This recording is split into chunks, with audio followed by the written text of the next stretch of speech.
ಯೋಂತಃ ಪ್ರವಿಶ್ಯ ಮಮ ವಾಚಮಿಮಾಂ ಪ್ರಸುಪ್ತಾಂ ಸಂಜೀವಯತ್ಯಖಿಲಶಕ್ತಿಧರಸ್ವಧಾಮ್ನಾ ಅನ್ಯಾಂಶ್ಚ ಹಸ್ತಚರಣಶ್ರವಣತ್ವಗಾದೀನ್ ಪ್ರಾಣಾನ್ನಮೋ ಭಗವತೆ ಪುರುಷಾಯ ತುಭ್ಯಂ. ಯಾ ವರ್ಣಪದವಾಕ್ಯಾರ್ಥಗದ್ಯಪದ್ಯಸ್ವರೂಪಿಣಿ ವಾಚಿ ನರ್ತಯತಿ ಕ್ಷಿಪ್ರಂ ಮೇಧಾನ್ ದೇವಿ ಸರಸ್ವತಿ.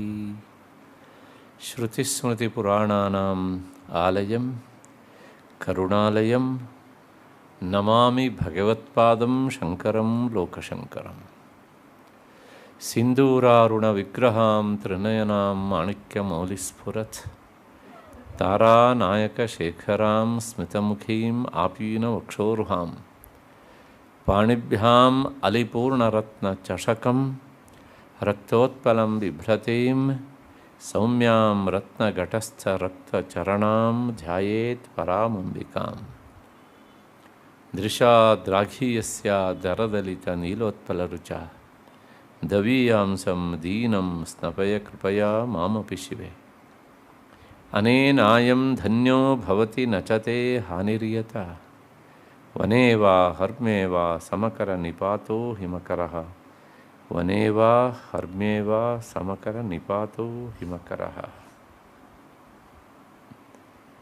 ನನ್ನ ಅಧ್ಯಾತ್ಮ ಬಂಧುಗಳೇ, ಹಿರಿಯರೇ ಮತ್ತು ಈ ಸರಣಿಗೆ ದತ್ತಿ ನ್ಯಾಸಕರ್ತರಾಗಿ ಸಹಕರಿಸ್ತಾ ಇರುವಂಥ ಎಲ್ಲ ಪರಿವಾರದವರೇ, ಆ ಎಲ್ಲ ಪರಿವಾರದವರನ್ನು ಸ್ಮರಿಸ್ತಾ ನನ್ನ ಮತ್ತು ನಿಮ್ಮೆಲ್ಲರ ಬುದ್ಧಿಗುಹೆಯನ್ನು ಪ್ರಚೋದಿಸ್ತಾ ಇರುವಂತಹ ಶ್ರೀವಿದ್ಯಾ ಎನ್ನುವ ಮಹಾ ಚೈತನ್ಯ ಸ್ವರೂಪಿಣಿಗೆ ಅನಂತ ಪ್ರಣಾಮಗಳನ್ನು ಸಲ್ಲಿಸಿ ಈ ದಿನದ ಚಿಂತನೆಗೆ ಮುಂದಾಗ್ತಾ ಇದ್ದೇನೆ.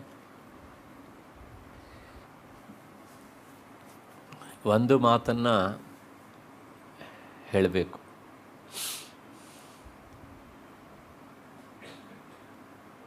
ಯಾವುದು ವಾಸ್ತವಿಕವಾಗಿ ಉಪನ್ಯಾಸದ ವಿಷಯ ಅಂತ ಅಷ್ಟಾಗಿ ಪ್ರಸಿದ್ಧವಾಗಿಲ್ಲವೋ ಅಂಥ ವಿಷಯಗಳನ್ನು ಉಪನ್ಯಾಸಕ್ಕೆ ಎತ್ತಿಕೊಂಡು ಜನರಿಗೆ ಪರಿಚಯಿಸುವಂತಹ ಸಾಹಸ ಕೆಲಸವನ್ನು ಈ ಸಂಸ್ಥೆ ಮಾಡ್ತಾ ಇದೆಯಲ್ಲ. ಹಾಗಾಗಿ ನಿಮ್ಮೆಲ್ಲರ ಪರವಾಗಿ ನಾನು ಆ ಮಹಾನುಭಾವರ ಸಂಕಲ್ಪವೋ ಎನ್ನುವ ಹಾಗೆ ಎಲ್ಲರನ್ನೂ ಸಹ ಆತ್ಮೀಯವಾಗಿ ಕೃತಜ್ಞತೆಯಿಂದ ಸ್ಮರಿಸ್ತಾ ಇದ್ದೇನೆ. ಏಕೆಂದರೆ ಲಲಿತಾ ಸಹಸ್ರನಾಮದ ಉಪನ್ಯಾಸವನ್ನು ಕೈಗೆತ್ತಿಕೊಳ್ಳುವಾಗ ಹಿರಿಯರ ಅಂಥ ರಾಮಸ್ವಾಮಿಗಳು ಹೇಳಿದಂಥ ಮಾತು ಇಂದಿಗೂ ನನ್ನ ಕರ್ಣ ಕುಹರಗಳಲ್ಲಿ ಅನುರಣಿಸ್ತಾ ಉಂಟು. ನನ್ನ ಜೀವಿತಾವಧಿಯಲ್ಲಿ ಈವರೆಗೆ ನಾನು ಇದರ ಮೇಲೆ ಉಪನ್ಯಾಸವಾದದ್ದನ್ನು ಕೇಳಲಿಲ್ಲ ಅಂತ ಆ ಹಿರಿಯರು ಹೇಳಿದರು. ಅದು ಒಂದು. ಆದರೆ ಅದನ್ನು ಮಾಡಿ ಬಿಟ್ಟೋಣ ಅಂದರೆ ಇಲ್ಲ, ಮತ್ತು ಪುನಃ ತ್ರಿಶತಿಯೂ ಆಗಬೇಕು ಅಂತ ಹಠ ಹಿಡಿದ್ರು. ಅದು ಆಯಿತು, ಇಲ್ಲ ಇದು ಮತ್ತೆ ಪುನಃ ಅಷ್ಟೋತ್ತರವೂ ಆಗಿಬಿಡಬೇಕು ಎನ್ನುವಂಥ ಸೂಚನೆ ಕೊಟ್ಟರು. ಇಷ್ಟಕ್ಕೆ ಮುಗಿದಿಲ್ಲ. ನಾನೇನೋ ಉಪನಿಷತ್ತಿನ ಚಿಂತನೆಯನ್ನು ಕೈಗೆತ್ತಿಕೊಳ್ಳೋಣ ಅಂತ ಅಂದ್ಕೊಂಡ್ರೆ ದುರ್ಗಾ ಸಪ್ತಶತಿ ಆಗಬೇಕು ಅಂತ ಈಗ ಮತ್ತೊಂದು ಸುದ್ದಿ. ಅಂದರೆ ಜಗನ್ಮಾತೆಯ ಪಾರಮ್ಯವನ್ನು ಹೇಳುವ ಎಲ್ಲ ಭಾಗಗಳೂ ಸಹ ಈ ವೇದಿಕೆಯ ಮೂಲಕ ಹೊರಹೊಮ್ಮಬೇಕು ಎನ್ನುವಂಥದ್ದು ಇಲ್ಲಿನ ಪ್ರಮುಖರ, ಅಂದರೆ ವಿಶೇಷವಾಗಿ ರಾಮು ಅವರ ಅಭಿಲಾಷೆ. ಹಾಗಾಗಿ ಏನು ಸರ್, ಅದನ್ನು ಮುಗಿಸ್ಬಿಟ್ರೆ ಅಲ್ಲಿಗೆ ಜಗನ್ಮಾತೆಗೆ ಸಂಬಂಧಪಟ್ಟ ಹಾಗೆ ಒಂದು ಪೂರ್ತಿ ಒಂದು ಸೆಟ್ ಆದಂಗೆ ಆಯಿತು ಅಂತ ಹೇಳಿ ಮತ್ತು ಪುನಃ ಜಗನ್ಮಾತೆಗೆ ಸಂಬಂಧಪಟ್ಟ ಇನ್ನೊಂದು ಮುಖವನ್ನು ಪರಿಚಯಿಸಬೇಕು ಅನ್ನುವಂತಹ ಉದ್ದೇಶ ಅವರದ್ದು. ನಾನು ಇದು ಮೂರಕ್ಕೂ ಹ್ಞೂ ಅಂತ ಹೇಳಿದವನು ನಾಲ್ಕನೇದಕ್ಕೂ ಹ್ಞೂ ಅಂತ ಹೇಳಿಬಿಟ್ಟಿದ್ದೇನೆ.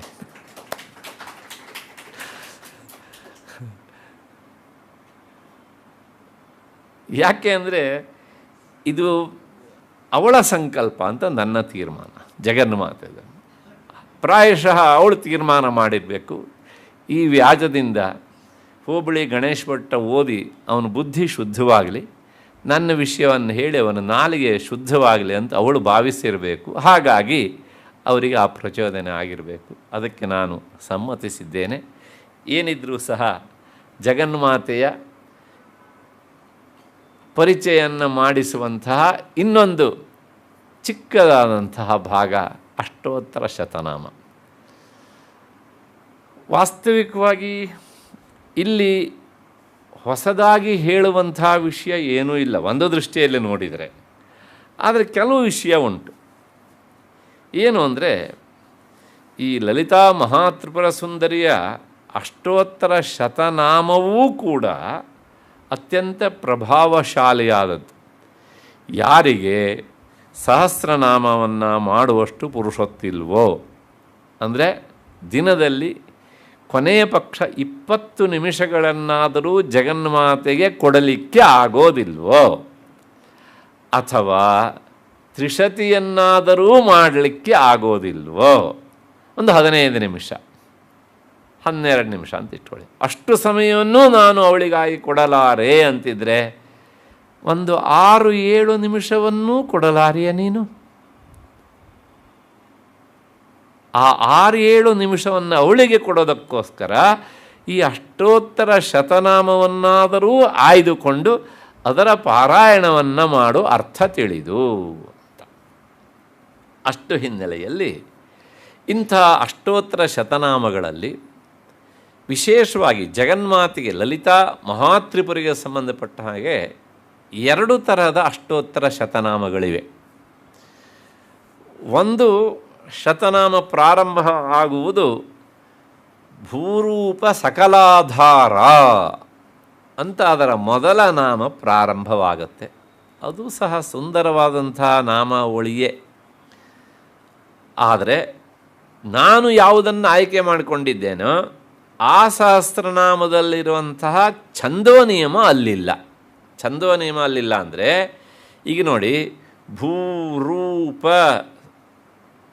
ಅದು ಸ ಕ ಲ ಧಾರ ಎಷ್ಟು ಅಕ್ಷರ ಆಯಿತು? 8 ಅಕ್ಷರ. ಇದು ಮೊದಲನೇ ನಾಮದಲ್ಲಿ 8 ಅಕ್ಷರ ಇದ್ದರೆ ಮುಂದಿನ ನಾಮಗಳಲ್ಲಿ 8 ಅಕ್ಷರ ಇರ್ಬೋದು, 10 ಅಕ್ಷರ ಇರ್ಬೋದು, 13 ಅಕ್ಷರ ಇರ್ಬೋದು, ಅಥವಾ 4 ಅಕ್ಷರವೂ ಇರ್ಬೋದು, 5 ಅಕ್ಷರವೂ ಇರ್ಬೋದು. ಅಂದರೆ ಆ ಸಹಸ್ರನಾಮದಲ್ಲಿ ಈ ಅಕ್ಷರಗಳ ನಿಯಮ ಇಲ್ಲ. ಆದರೆ ನಾವು ಆಯ್ಕೆ ಮಾಡಿಕೊಂಡಂತಹದ್ದುಂಟಲ್ಲ, ಇದು ಛಂದೋಬದ್ಧವಾದಂತಹ ಸಹಸ್ರನಾಮ. ಇದು ಪ್ರಾರಂಭ ಆಗುವುದು ರಜತಾಚಲ ಶೃಂಗಾಗ್ರ ಮಧ್ಯಸ್ಥಾಯೈ ನಮೋ ನಮಃ ಅಂತ. ಬಹಳ ಸುಂದರವಾದಂತಹ, ಹೆಚ್ಚು ಪ್ರಸಿದ್ಧವಾದದ್ದು ಇದು. ಯಾವ ದೃಷ್ಟಿಯಿಂದ ಕೇಳಿದರೆ ಅರ್ಥದ ದೃಷ್ಟಿಯಿಂದಲೂ ಹೌದು, ಆ ಸಹಸ್ರನಾಮದ ಶರೀರ ಅಂದರೆ ಆ ಶಬ್ದಗಳ ಜೋಡಿಸುವಿಕೆ ಉಂಟಲ್ಲ, ಆ ದೃಷ್ಟಿಯಲ್ಲೂ ಸಹ ಇದು ಎಲ್ಲ ಅಂದರೆ ಆ ಸಹಸ್ರನಾಮ ಅಷ್ಟೋತ್ತರಕ್ಕಿಂತ ಇದು ಹೆಚ್ಚು ಸೊಗಸಾಗಿ ಉಂಟು. ಎಲ್ಲ ಸಹಸ್ರನಾಮಗಳಲ್ಲೂ 16 ಅಕ್ಷರಗಳು ನಿಯಮ. 2 ಸಾಲನ್ನು ಸೇರಿಸಿ ಹೇಳಿಬಿಟ್ರೆ ಅದು ಅನುಷ್ಠುಪ್ ಛಂದಸ್ಸಿನ ಒಂದು ಶ್ಲೋಕವೇ ಆಗಿಬಿಡುತ್ತದೆ. ಹೇಗೆ ಹೆಣೆದಿದ್ದಾರೆ ನೋಡಿ ಅದನ್ನು. ಹಾಗಾಗಿ ಇಂತಹ ಅನುಷ್ಠುಪ್ ಛಂದಸ್ಸಿನಿಂದ ಕೂಡಿದಂಥದ್ದು. ಇನ್ನೊಂದು ಏನು ಅಂದರೆ, ಈ ಅಷ್ಟೋತ್ತರ ಶತನಾಮಗಳ ನಮಗೆ ಅರ್ಥ ಆಗದೇ ಇದ್ರೂ ಸಹ ಅವುಗಳ ಸುಂದರವಾದಂತಹ ಪದಪುಂಜಗಳಿದ್ದಾವಲ್ಲ, ಪಾರಾಯಣ ಕರ್ತನ ಕರ್ಣ ಕುಹರದಲ್ಲಿ ಝೇಂಕರಿಸ್ತಾ ಇರುತ್ತೆ. ಅಷ್ಟು ಸುಂದರವಾದಂತಹ ನಾಮಗಳು ನೇರವಾಗಿ ಅವನ ಹೃದಯಕ್ಕೆ ಲಗ್ಗೆ ಹಾಕಿಬಿಡ್ತವೆ. ಆದ್ದರಿಂದ ಈ ಅಷ್ಟೋತ್ತರ ಶತನಾಮದ ಪ್ರಸಿದ್ಧಿಯನ್ನು ಹಿಂದಕ್ಕೆ ಇರಿಸುವಂಥ ಇನ್ನೊಂದು ಅಷ್ಟೋತ್ತರ ಶತನಾಮ ಕೇವಲ ಜಗನ್ಮಾತೆಯದಲ್ರಿ, ಯಾವ ಶತನಾಮವೂ ಇಲ್ಲ, ಯಾವ ಅಷ್ಟೋತ್ತರ ಶತನಾಮವೂ ಇಲ್ಲ. ಹೀಗೆ ನಾಮಗಳ ಸೊಬಗಿನ ಜೊತೆಗೆ ಅವುಗಳ ಅರ್ಥವೂ ಸಹ ಆದಾಗ ನಮಗೇನೋ ಒಂದು ಅನಿರ್ವಚನೀಯವಾದಂತಹ ಆನಂದ ಆಗ್ತದೆ, ಅದಕ್ಕೆ ಸೀಮೆ ಇರೋದಿಲ್ಲ. ಈ ಹಿನ್ನೆಲೆಯಲ್ಲಿ ಈ ನಾಮಗಳಿಗೆ ನಾನು ಸುಲಭವಾದ ಅರ್ಥಗಳನ್ನು ಕೂಡ ಬರೆದಿದ್ದೇನೆ. ಲಲಿತಾ ನಾಮವೈಭವ ಎನ್ನುವಂತಹ 3 ಸಂಪುಟಗಳನ್ನು ಈಗಾಗಲೇ ನೀವು ನೋಡಿದ್ದೀರಿ ಅಂತ ಅಂದ್ಕೊಂಡಿದ್ದೇನೆ.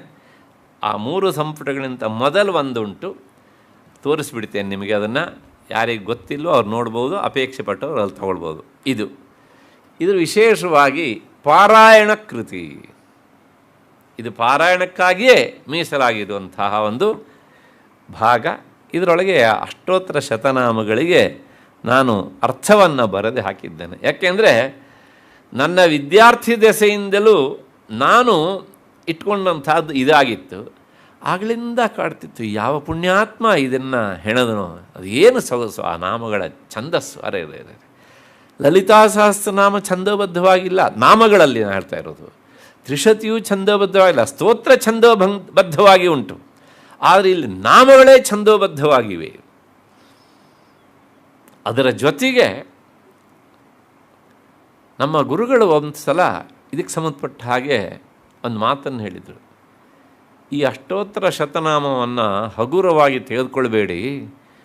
ಯಾರೋ ಒಬ್ಬ ಮಹಾ ಸಾಧಕ, ಜಗನ್ಮಾತೆಯ ಮಹಾ ಉಪಾಸಕ ಅಲ್ಲದೇ ಇದ್ದವನು ಇಷ್ಟು ಸೊಗಸಾಗಿ ಇದನ್ನು ಹೇಳೋದಕ್ಕೆ ಸಾಧ್ಯ ಇಲ್ಲ ಅಂತ ಹೇಳಿ ಮೊದಲ ನಾಮವನ್ನು ಹೇಳಿದ್ರು. ನೋಡೋಣ, ನೀವು ಹೇಳಿ ನೋಡೋಣ, ನಿಮ್ಗೆ ಎಷ್ಟು ಪಾಂಡಿತ್ಯ ಇದೆ ಅಂತ ನಾನು ನೋಡ್ತೇನೆ. ರಜತಾಚಲ ಶೃಂಗಾಗ್ರ ಮಧ್ಯಸ್ಥಾಯೈ ನಮೋ ನಮಃ. ಏನು ಪದಪುಂಜರಿ ಅದು! ಅಷ್ಟೇ ಅಲ್ಲ, ಮತ್ತೆ ಮುಂದಕ್ಕೆ ಹಿಮಾಚಲ ಮಹಾವಂಶ ಪಾವನಾಯೈ ನಮೋ ನಮಃ. ಒಂದೇ ರಿದಮ್. ಹಾಗಾಗಿ ಈ ಪದಗಳನ್ನು ಇಷ್ಟು ಸುಂದರವಾಗಿ ಜೋಡಿಸಿ ಪದಲಾಲಿತ್ಯ ಅರ್ಥಗಳ ಸೊಗಸನ್ನು ಸೇರಿಸಿ ಹೇಳುವುದುಂಟಲ್ಲ, ಒಬ್ಬ ಮಹಾಸಾಧಕನಿಂದ ಮಾತ್ರ ಸಾಧ್ಯ. ಆಗ ಮಾತ್ರ ಅದು ಹೆಚ್ಚು ಜನರ ಹೃದಯಕ್ಕೆ ಹತ್ತಿರವಾಗ್ತದೆ ಅಂತ ಅವರು ಹೇಳಿದ್ದು ಸದಾ ನನ್ನ ಹೃದಯದಲ್ಲಿ ನೆನಪುಂಟು. ಸತ್ಯವಾದಂಥ ಮಾತು ಅದಕ್ಕೆ ಅಂತ. ಇಷ್ಟು ಹಿನ್ನೆಲೆಯಲ್ಲಿ ಸಂಕ್ಷೇಪವಾದ ಅಂದರೆ ಸುಲಲಿತವಾದ ಅರ್ಥ ಇರಲಿ. ಯಾಕೆಂದರೆ ಎಲ್ಲೂ ಇದಕ್ಕೆ ಅರ್ಥ ನನಗೆ ಕಾಣಲಿಲ್ಲ. ಹಾಗಾಗಿ ವಾಸ್ತವಿಕವಾಗಿ ಇದು ಸ್ವಬುದ್ಧಿ ಶುದ್ಧಿಗೋಸ್ಕರ ಬರ್ಕೊಂಡಿದ್ದು. ಇದು ಇಲ್ಲಿ ನಾಮ ಹೇಗೆ ಎಂಡಾಗತ್ತೆ ಅಂದರೆ ರಜತಾಚಲ ಶೃಂಗಾಗ್ರ ಮಧ್ಯಸ್ಥಾಯೈ ನಮೋ ನಮಃ ಅಂತ ಚತುರ್ಥಿ ವಿಭಕ್ತಿಯಲ್ಲಿ ಮುಗೀತದೆ. ಅದನ್ನು ಪ್ರಥಮ ವಿಭಕ್ತಿಯಲ್ಲಿ ಹೇಳಬೇಕಿದ್ರೆ ರಜತಾಚಲ ಶೃಂಗಾಗ್ರ ಮಧ್ಯಸ್ಥ ಇಷ್ಟಕ್ಕೆ ನಿಲ್ಲಿಸ್ಕೊಳ್ಬೇಕು, ಪ್ರಥಮ ವಿಭಕ್ತಿ ಅಂತ. ನಾನು ಈ ಕೃತಿಯಲ್ಲಿ ಮೊದಲ ಒಂದು ನಾಮಕ್ಕೆ ಮಾತ್ರ ನಾಮವನ್ನು ಚತುರ್ಥಿ ವಿಭಕ್ತಿಯಲ್ಲಿ ಹೇಳಿ ಅದರ ಅರ್ಥವನ್ನೂ ಚತುರ್ಥಿ ವಿಭಕ್ತಿಯಲ್ಲಿಯೇ ಹೇಳಿದ್ದೇನೆ. ಮಿಕ್ಕೆಲ್ಲವನ್ನೂ ಸಹ ಅಂದರೆ 107 ನಾಮಗಳನ್ನು ಪ್ರಥಮ ವಿಭಕ್ತಿಯಲ್ಲಿ ಇರಿಸಿ ಪ್ರಥಮ ವಿಭಕ್ತಿಯಲ್ಲಿ ಅರ್ಥವನ್ನು ವರ್ಣಿಸಿದ್ದೇನೆ. ಅಪೇಕ್ಷೆ ಪಟ್ಟವರು ಅದನ್ನು ಪಡೆದುಕೊಳ್ಳಬಹುದು. ಅದರ ಜೊತೆಗೆ ಒಂದು ಸಣ್ಣ ಬೇರೆ ವಿಷಯ, ಇದಕ್ಕೆ ನೇರ ಸಂಬಂಧಪಡದೇ ಇರುವಂಥದ್ದು. ಲಲಿತಾ ಸಹಸ್ರನಾಮಕ್ಕೆ ಧ್ಯಾನ ಶ್ಲೋಕಗಳು ಬೇರೆ ಬೇರೆ ಇವೆ. ಪ್ರಸಿದ್ಧವಾದ ಒಂದು 4 ಇವೆ. ಸಿಂಧೂರಾರುಣ ವಿಗ್ರಹಂ ಅನ್ನೋದನ್ನು ಲಾಗಾಯಿತು ನೀವು ಕೇಳ್ತಾ ಬಂದಿದ್ದೀರಿ. ಅದಕ್ಕೆ ಹೊರತುಪಡಿಸಿ ಮತ್ತೆ ಪುನಃ ಇನ್ನು ಸುಂದರವಾದಂತಹ 3 ಪದ್ಯಗಳಿವೆ. ಆ 3 ಪದ್ಯಗಳನ್ನೂ ಸಹ ನಾನು ಇಲ್ಲಿ ಪ್ರತಿಪದಾರ್ಥದೊಂದಿಗೆ ನಿವೇಶನಗೊಳಿಸಿದ್ದೇನೆ. ಅಂದರೆ ವರ್ಡ್ ಬೈ ವರ್ಡ್ ಮೀನಿಂಗ್ ಇರಲಿ ಅಂಥೇಳಿ.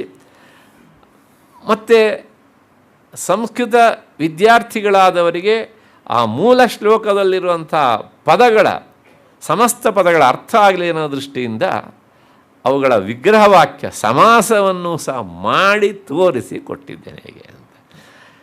ಏಕೆಂದರೆ ಅದು ನಾನು ಆಗ ಅನುಭವಿಸಿದಂತಹ ತೊಡಕು ಬೇರೆಯವರಿಗೆ ಆಗದೇ ಇಲ್ಲ ಅನ್ನೋಂಥ ಹಿನ್ನೆಲೆಯಲ್ಲಿ. ಹಾಗೆ ವಿದ್ಯಾರ್ಥಿಗಳಿಗೆ ಅಂದರೆ ಯಾರೇ ಆಗಿರಲಿ, ಸಿಕ್ಕವರೇ ಆಗಿರಬೇಕು ಅಂತಲ್ಲ, ಹೊಸತಾಗಿ ಲಲಿತಾ ಸಹಸ್ರನಾಮವನ್ನು ಕೈಗೆತ್ತಿಕೊಳ್ಳುವವರು ಎಲ್ಲರೂ ಸಹ ವಿದ್ಯಾರ್ಥಿಗಳೇ.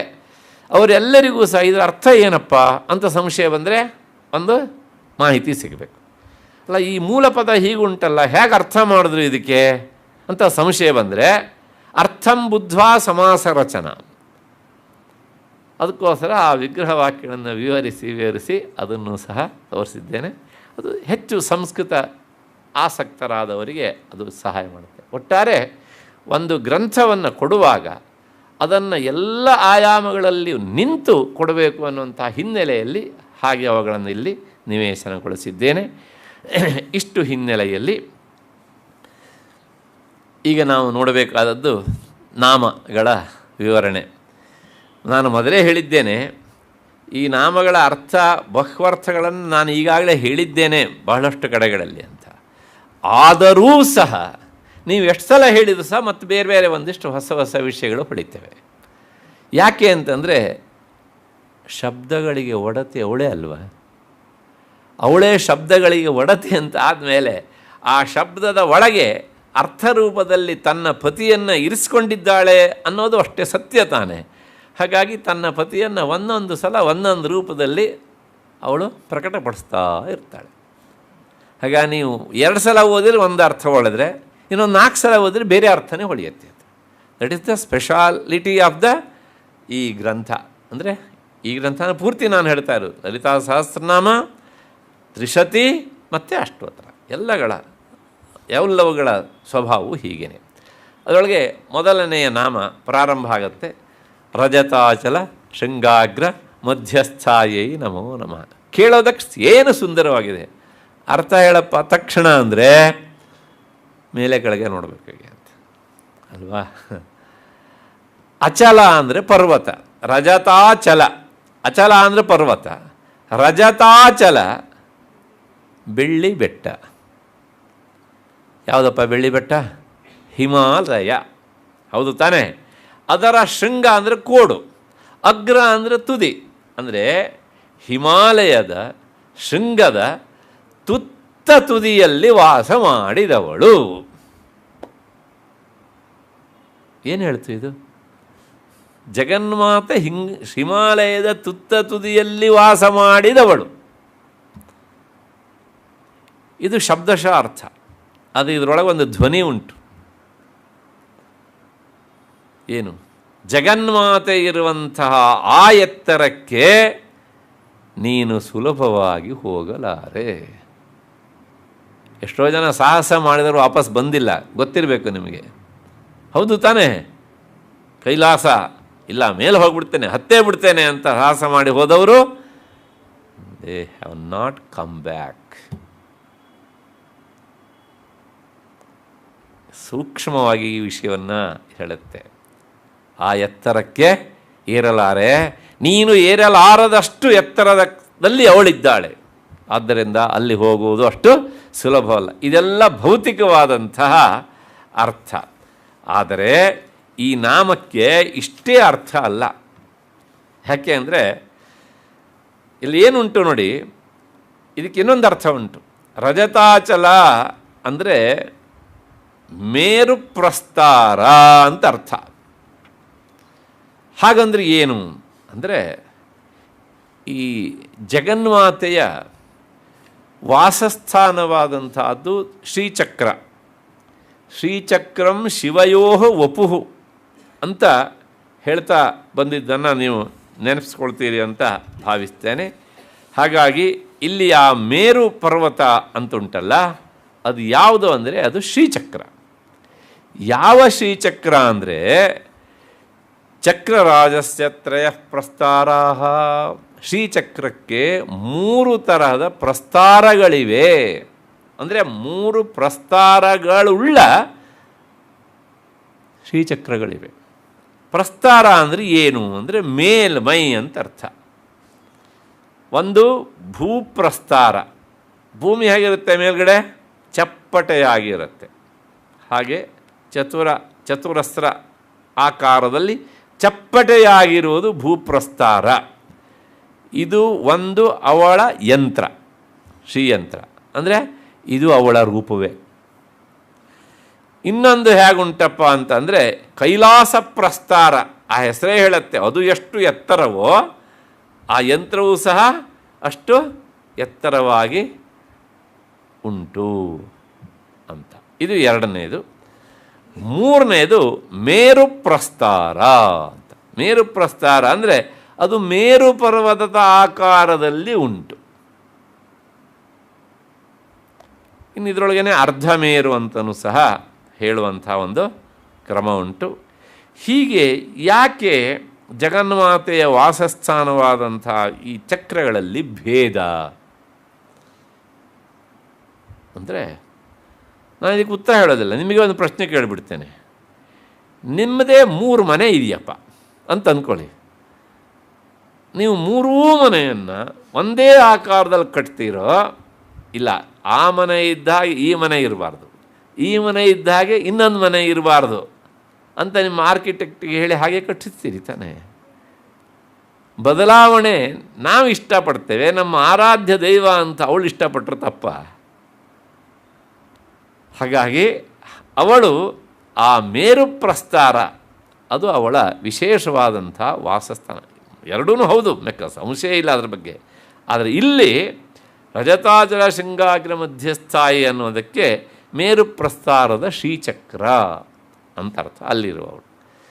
ಹಾಗಿದ್ದರೆ ಈ ಯಂತ್ರಗಳ ಭೇದಕ್ಕೆ ಕಾರಣ ಏನು ಅಂತಂದರೆ, ಒಂದು ಅವುಗಳ ಆಕಾರ ನಾನು ಹೇಳಿದೆ, ಚಪ್ಪಟೆ ಆಗಿದ್ದರೆ ಭೂಪ್ರಸ್ತಾರ, ಕೈಲಾಸ ಪರ್ವತವಾಗಿ ನೇರ ಎತ್ತರ ಉದ್ದ ಶೇಪಲ್ಲಿದ್ದರೆ ಅದು ಕೈಲಾಸ ಪ್ರಸ್ತಾರ, ಮತ್ತು ಇನ್ನು ಅಷ್ಟು ಎತ್ತರ ಇಲ್ಲದೆ ಸ್ವಲ್ಪ ಕಡಿಮೆ ಇದ್ದರೆ ಅದು ಮೇರು ಪ್ರಸ್ತಾರ, ಹೀಗೆ ಅಂತ.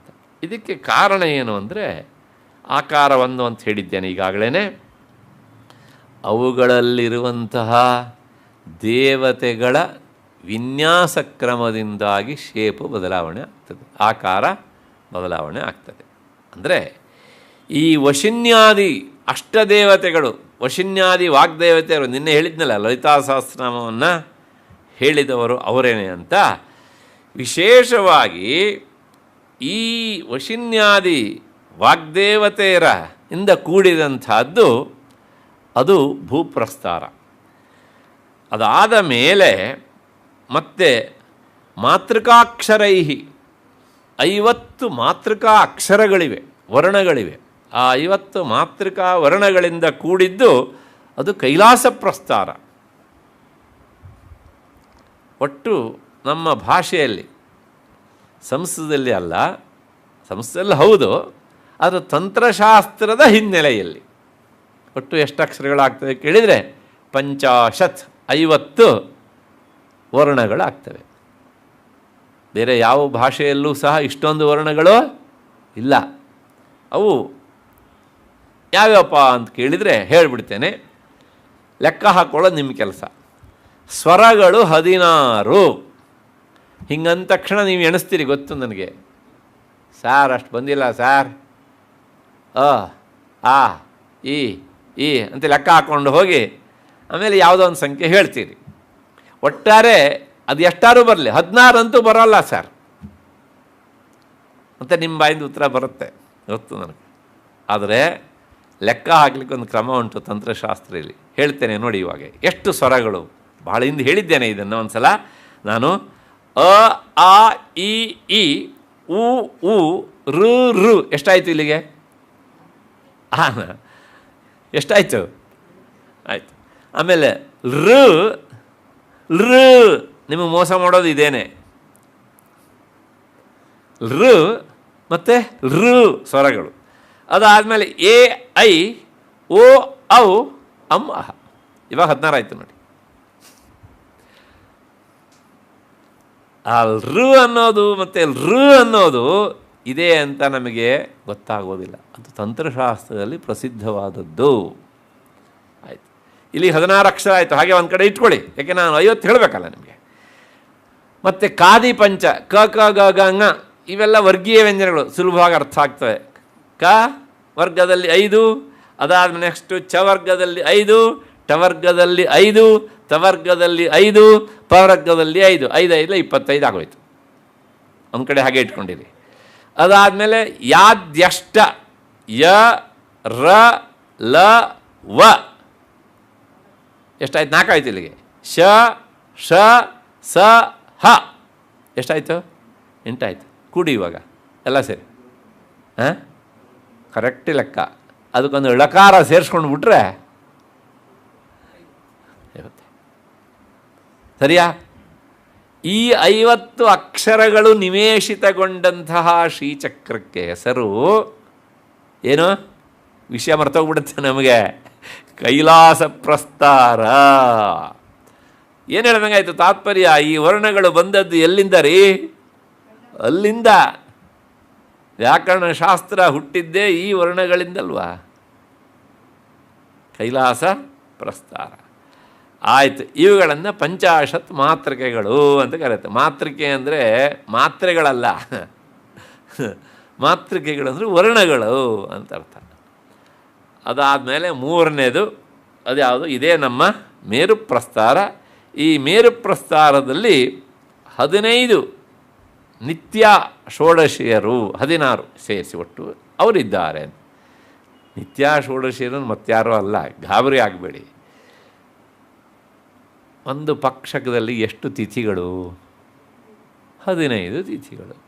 ಆ 15 ನಿತ್ಯರು. ಇನ್ನೊಂದನ್ನು ಸೇರಿಸ್ಕೊಳ್ಳಿ. ಅಮಾವಾಸ್ಯೆಯಲ್ಲಿ ಸಾದಾಖ್ಯ ಕಲೆ, ಏರುಪೇರು ಆಗದೇ ಇರುವಂಥ ಒಂದು ಕಲೆ ಉಂಟು ಜಗನ್ಮಾತೆಯದು. ಅದನ್ನು ಸೇರಿಸಿದ್ರೆ ಎಷ್ಟಾಯಿತು? ಅಲ್ಲಿಗಾಯ್ತು. ನಿತ್ಯ ಷೋಡಶಿಯರು. ಈ ಕಲೆಗಳಿಂದ ಕೂಡಿದಂಥದ್ದು ನಮ್ಮ ಈಗ ಪ್ರಕೃತ ವಿಷಯಕ್ಕೆ ಸಂಬಂಧಪಟ್ಟ ಹಾಗೆ ಮೇರು ಪ್ರಸ್ತಾರದ ವಿಷಯ. ಆಯ್ತಪ್ಪ, ಇದು ಒಂದರ್ಥ. ಇದಕ್ಕೆ ಹೊರತಾಗಿ ಮತ್ತೆ ಪುನಃ ಇನ್ನೂ ಬೇರೆ ಬೇರೆ ಅರ್ಥಗಳಿವೆ ಇದಕ್ಕೆ. ಏನು ಅಂದರೆ, ನೇರವಾಗಿ ನಮ್ಮ ಶರೀರಕ್ಕೆ ಬಂದ್ಬೋಣ. ಇದು ಪಿಂಡಾಂಡ, ಹೊರಗಡೆದು ಬ್ರಹ್ಮಾಂಡ. ಇಲ್ಲಿರುವಂಥ ಈ ಸುಷುಮ್ನಾ ನಾಡಿ ಅದು ಎಂಡಾಗೋದು ಇಲ್ಲಿ, ಪ್ರಾರಂಭ ಆಗೋದು ಗುದದ್ವಾರದಲ್ಲಿರುವಂಥ ಮೂಲಾಧಾರದಿಂದ. ಅದನ್ನೆಲ್ಲ ಹೇಳಿದ್ದೇನೆ ಆವಾಗ. ಅಲ್ಲಿ ವಾಸ ಮಾಡ್ತಾಳೆ. ಆ ಸುಷುಮ್ನಾ ನಾಡಿಯ ಹೆಸರೇ ಮೇರು ಪ್ರಸ್ತಾರ ಅಂತ ಯೋಗಶಾಸ್ತ್ರದ ಹಿನ್ನೆಲೆಯಲ್ಲಿ ಅದನ್ನು ತನ್ನ ವಾಸಸ್ಥಾನವನ್ನಾಗಿ ಮಾಡಿಕೊಂಡವಳು ಅಂತ. ಅಥವಾ ಮೇರು ಸರ್ವಾಧಿಷ್ಠಾನಂ ಬ್ರಹ್ಮ, ಮೇರುದಂಡ ಅಂತ ಹೇಳ್ತೇವಲ್ಲ ನಾವು. ಮೇರು ಅನ್ನೋದಕ್ಕೆ ಅರ್ಥ ಎಲ್ಲದಕ್ಕೂ ಆಧಾರವಾದಂಥ ಪರಬ್ರಹ್ಮ ವಸ್ತುವಿನ ಹೆಸರು. ಆ ಪರಬ್ರಹ್ಮ ವಸ್ತುವನ್ನೇ ತನ್ನ ವಾಸಸ್ಥಾನವನ್ನಾಗಿ ಮಾಡಿಕೊಂಡವಳು ಜಗನ್ಮಾತೆ. ಆದ್ದರಿಂದ ಅವಳು ರಜತಾಚಲ ಶೃಂಗಾಗ್ರ ಮಧ್ಯಸ್ಥಾಯೈ ನಮೋ ನಮಃ. ಆಯಿತು, ಒಂದು 4 ಅರ್ಥ ಹೇಳಿದ್ದೇನೆ ನಾನೀಗ. ಇನ್ನೊಂದು 5 ಅರ್ಥ ಹೇಳಿ ನಿಲ್ಲಿಸ್ಬೋಣ. ಯಾಕೆಂದರೆ ನಾನು ಹೀಗೆ ಹೇಳ್ತಾ ಹೋದರೆ ಇದು 5 ದಿವಸ ನಾನು ಮುಗಿಸ್ಬೇಕು ಎಂಟೈರ್ ಈ 108 ನಾಮಗಳನ್ನು. ಅಂದರೆ ಒಂದು ದಿವಸಕ್ಕೆ ಸರಾಸರಿ ನಾನು ಎಷ್ಟು ಹೇಳಬೇಕು? ಕೊನೆಯ ಪಕ್ಷ 21 ನಾಮಗಳೇ ಅರ್ಥ ಹೇಳಬೇಕು ನಾನು. ಅದಾದಮೇಲೆ ಮತ್ತು 3 ನಾಮ ಮಿಕ್ತದೆ. ಸುಮ್ಮನೆ ರುಚಿ ತೋರಿಸೋದಕ್ಕೋಸ್ಕರ ಹೇಳ್ತಾ ಇದ್ದೀನಿ. ಆಮೇಲೆ ಮಿಕ್ಕಿದ್ದನ್ನೆಲ್ಲ ಸ್ವಲ್ಪ ಓಡಿಸ್ಕೊಂಡು ಹೋಗೋಣ ಹೀಗೆ ಅಂತ, ಎಷ್ಟು ಸಾಧ್ಯವೋ ಅಷ್ಟು ಹೀಗೆ ಅಂತ. ಮತ್ತು ಇನ್ನು ಕೊನೆಯ ಅರ್ಥ ಒಂದುಂಟು. ಆ ಅರ್ಥ ಏನು ಅಂದರೆ, ಮಧ್ಯಮಾಂಗಲಿ ಮೇರು ಇತ್ಯುಚ್ಯತೆ. ನಮ್ಮ ಕೈಲಿ ಎಷ್ಟು ಬೆರಳುಗಳಿವೆಯಪ್ಪ? 5 ಇವೆ. ಈ ಮಧ್ಯಮ ಅಂಗುಲಿ, ಮಿಡ್ಲ್ ಫಿಂಗರ್ ಇದೆಯಲ್ಲ, ಇದರ ಹೆಸರು ಮೇರು ಅಂತ.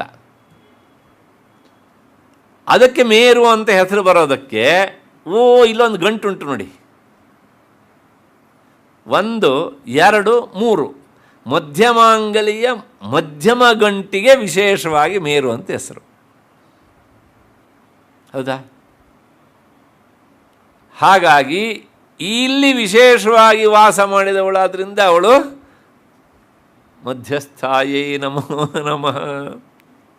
ರಜತಾಶ ಶೃಂಗಾಗ್ರ ಮಧ್ಯಸ್ಥಾಯಿ. ಇಲ್ಲೊಂದು ವಿಶೇಷತೆ ಉಂಟು, ನಾನು ಹೇಳಿದ್ದೆ ಆವಾಗ.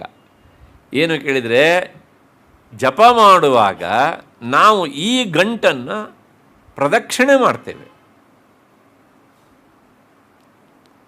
ಯಾಕೆಂದರೆ ಎಣಿಸುವಾಗ ಇಲ್ಲಿಂದ ಪ್ರಾರಂಭ ಮಾಡಬೇಕು, ಅನಾಮಿಕದ ಮಧ್ಯಮ ಗಂಟಿನಿಂದ. 1 2, ಆಮೇಲೆ ನಾನು ಪದೇ ಪದೇ ಸಂಶಯ ಕೇಳಬೇಡಿ, ಮೊದಲೇ ಹೇಳ್ತೇನೆ. 3 4 5 6 7 8 9 ಇದು 10.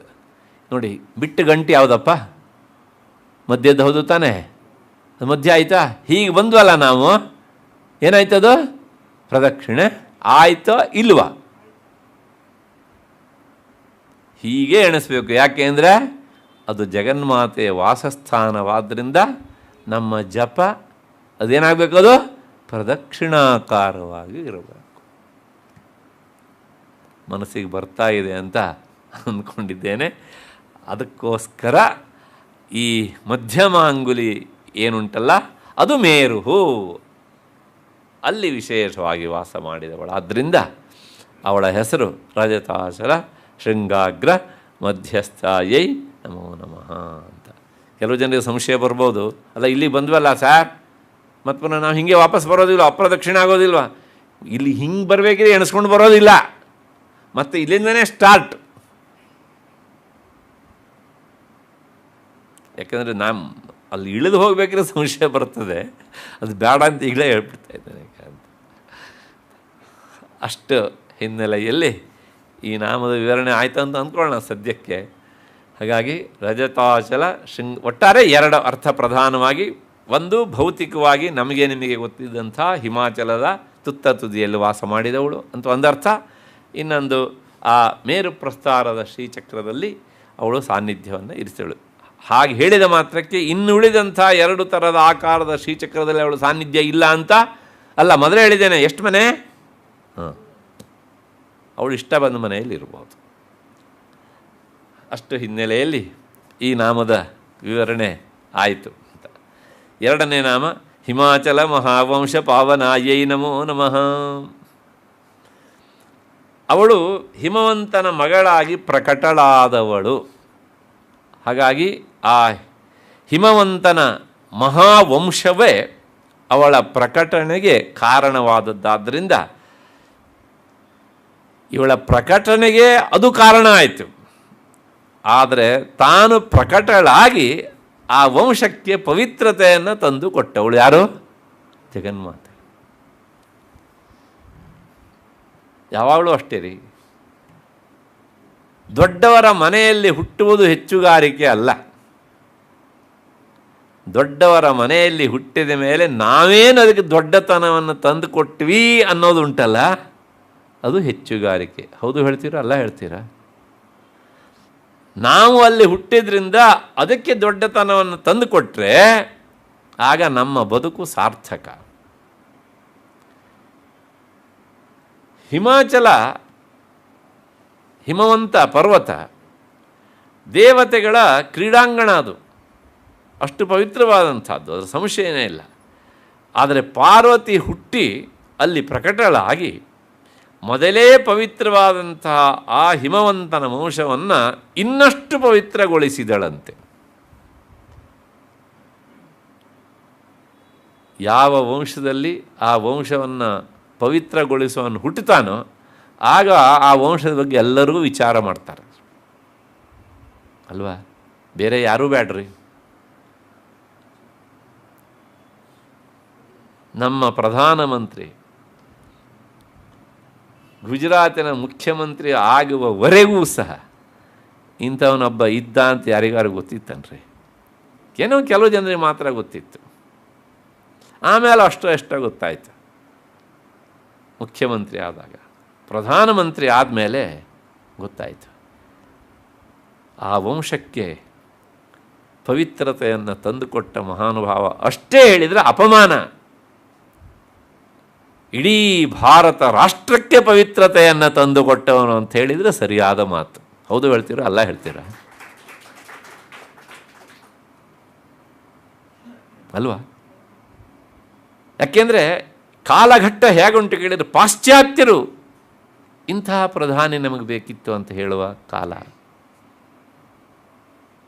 ನಮಗೆ ಸಿಗಲಿಲ್ಲ ಅಂತ ಕೊರಗುವ ಕಾಲ ಅವರಿಗೆ. ಆದರೆ ನಾವು ಮಾತ್ರ ಇನ್ನೂ ಸಹ ನಿಂದನೆಯೇ ನಮಗೆ ಪರಮ ಪುರುಷಾರ್ಥ ಅಂದ್ಕೊಂಡು ಇದ್ದೇವೆ. ಸಾಕು, ಇಷ್ಟು, ಇನ್ನು ಹೆಚ್ಚಿಗೆ ಬೇಡ. ಅದ್ರ ಬಗ್ಗೆ ಒಟ್ಟಾರೆ ಕೇಳಿದರೆ ಏನು ಅಂದರೆ ಒಂದು ಮಾತುಂಟು, ಸಜಾತೋ ಏನ ಜಾತೇನ ಯಾತ ವಂಶಸ್ಸಮುನ್ನತಿ. ಹುಟ್ಟಿದ ಯಾವನಿಂದ ದೇಶ ಸಮುನ್ನತಿಗೆ ಹೋಗ್ತದೆಯೋ ಅಂಥವನ ಬದುಕು ಸಾರ್ಥಕ. ಬೇರೆಯವರೆಲ್ಲ ಯಾಕೆ ಹುಟ್ಟಿದೆ? ಸಾಯೋದಕ್ಕೆ ಹುಟ್ಟಿದೆ. ಯಾಕೆ ಸತ್ತೆ?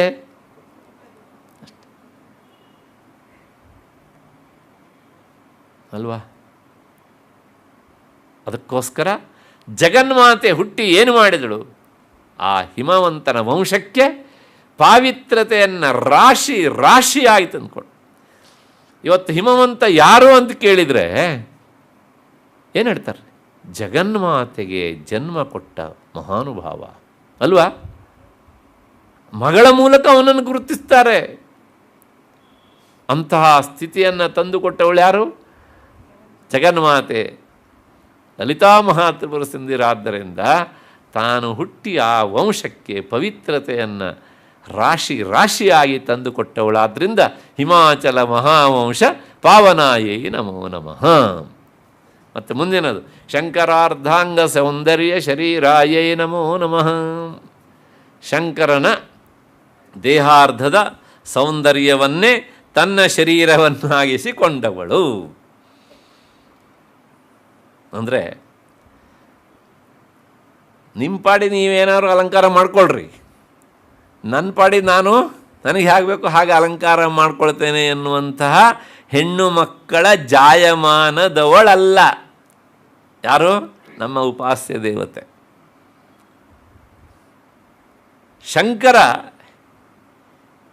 ಹೇಗಿದ್ದು ಅಲಂಕೃತನಾಗಿ ಕಾಣ್ತಾನೋ, ಹೇಗಿದ್ದು ಸುಂದರನಾಗಿ ಕಾಣ್ತಾನೋ, ಆ ಸುಂದರತನದಲ್ಲಿ ಅಂದರೆ ಸೌಂದರ್ಯದಲ್ಲಿಯೇ ಪಾಲು ಹಿಡಿಯುವವಳು ಅವಳು. ನೀವು ಹೇಗಿದ್ದೀರೋ ಅದೇ ನನಗೆ ಚಂದ ರೀ. ಹಾಗಾಗಿ ನಿಮ್ಮ ದೇಹದ ಅರ್ಧ ಭಾಗ ಚಂದ ಇದ್ದಿದ್ದರಿಂದ ಅದೇ ನನಗೆ ಸಾಕು ಅಂಥೇಳಿ ಅವನ ದೇಹದ ಅರ್ಧ ಭಾಗವನ್ನು ಆಕ್ರಮಿಸಿಕೊಂಡವಳು. ಹಾಗಾಗಿ ಶಂಕರನ ದೇಹದ ಅರ್ಧ ಭಾಗದ ಸೌಂದರ್ಯವನ್ನೇ ತನ್ನ ದೇಹದ ಸೌಂದರ್ಯವನ್ನಾಗಿಸಿ ಮಾಡಿಕೊಂಡಳು. ಇದು ಒಂದರ್ಥ. ಭೌತಿಕವಾಗಿ ಆಕಾರದಲ್ಲಿ ನೋಡ ಅರ್ಧನಾರೀಶ್ವರ ರೂಪ ಮನಸ್ಸಿಗೆ ತಂದುಕೊಳ್ಳಿ. ಇನ್ನೊಂದೇನು ಕೇಳಿದರೆ ಅದೇ ಶಬ್ದಾರ್ಥಗಳ ಸಂಬಂಧ. ನಾನು ಸುದೀರ್ಘವಾಗಿ ಹೇಳಿದ್ದೇನೆ ಅದನ್ನು. ಯಾಕೆಂದರೆ ಶಬ್ದ ಇದ್ದರೆ ಅರ್ಥ ಹೇಳೋದಕ್ಕೆ ಶಬ್ದ. ಹಾಗಾಗಿ ಅದು ಎರಡೂ ಬೇರೆ ಬೇರೆ ಅಲ್ಲ.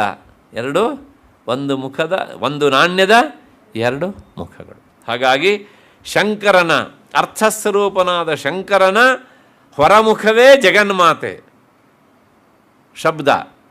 ಶಬ್ದರೂಪಿಣಿಯಾದ ಜಗನ್ಮಾತೆಯ ಅಂತಃಸತ್ವವೇ ಶಿವತತ್ವ, ಅಂದರೆ ಅದೇ ಬ್ರಹ್ಮ ತತ್ವ. ಎರಡು ಒಂದೇ.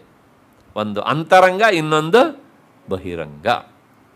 ಅಷ್ಟು ಹಿನ್ನೆಲೆಯಲ್ಲಿ ಈ ನಾಮದ ವಿವರಣೆ ಆಯಿತು ಅಂತ ಅಂದ್ಕೊಂಡು ಮುಂದಕ್ಕೆ ಹೋಗೋಣ. ಲಸನ್ ಮರ ಕಥ ಸ್ವಚ್ಛ ವಿಗ್ರಹಾಯೈ ನಮೋ ನಮಃ. ಅವಳ ಶರೀರ ಹೇಗುಂಟು ಅನ್ನೋದನ್ನು ಈ ನಾಮ ವರ್ಣನೆ ಮಾಡುತ್ತೆ. ಮರಕತ ಮಣಿ ಅಂತ ಒಂದು ಮಣಿ, ಅಂದರೆ ಕೆಂಪು ಹವಳ ಅಥವಾ ಕೆಂಪು ಪಚ್ಚೆ ಅಂತ ಹೇಳೋಣ. ಅದರ ಹೆಸರು ಮರಕತ ಮಣಿ ಅಂತ. ಆ ಮರಕತ ಮಣಿಯಂತೆ ಶುಭ್ರವಾದಂತಹ ದೇಹದವಳು. ಒಂದು ರೀತಿಯ ಹೊಂಬಣ್ಣದಿಂದ ಕೂಡಿದ ದೇಹ. ಹೊಂಬಣ್ಣ ಅಂದರೆ ಕೆಂಪಲ್ಲ, ಬಿಳುಪಲ್ಲ. ನಾನು ಮೊನ್ನೆ ಅವಳು ಹೇಳಿದ್ದೇನೆ, ಸೂರ್ಯ ಉದಯ ಆಗುವ ಕಾಲದ ಅವನ ಬಣ್ಣ ನೋಡಿ ಏನಂತ ಹೇಳ್ತೀರಿ ನೀವು? ಅದೇ ಹೊಂಬಣ್ಣ ಅಲ್ವಾ? ಅವನು ಅಸ್ತನಾಗುವಾಗಲೂ ಅದೇ ಬಣ್ಣದಲ್ಲಿರ್ತಾನೆ. ಅದೇ ಜಗನ್ಮಾತೆಯ ಮೈ ಬಣ್ಣ. ಹಾಗೆ ಅವಳು ಪ್ರಕಾಶಮಾನವಾಗಿದ್ದಾಳೆ. ಅಂತಹ ಶುಭ್ರವಾದಂಥ ದೇಹದವಳು ಎನ್ನುವಂತಹದ್ದು ಈ ನಾಮದ ಅರ್ಥ. ಇಲ್ಲೆಲ್ಲ ಸಾಮಾನ್ಯವಾಗಿ ಅವಳ ಸಗುಣ ರೂಪದ ವರ್ಣನೆಯನ್ನೇ ಮಾಡ್ತಾ ಹೋಗ್ತಾರೆ. ಈ ನಾಮ ಹೇಳೋದೇ ಹಾಗೆ. ಅದಾದಮೇಲೆ ಮುಂದಿನ ನಾಮ ಮಹಾತಿಶಯ ಸೌಂದರ್ಯ ಲಾವಣ್ಯಾಯೈ ನಮೋ ನಮಃ. ಲೋಕಾತೀತವಾದಂತಹ ಅತಿ ಸೌಂದರ್ಯದ ಮೈ ಸೊಬಗಿನವಳು.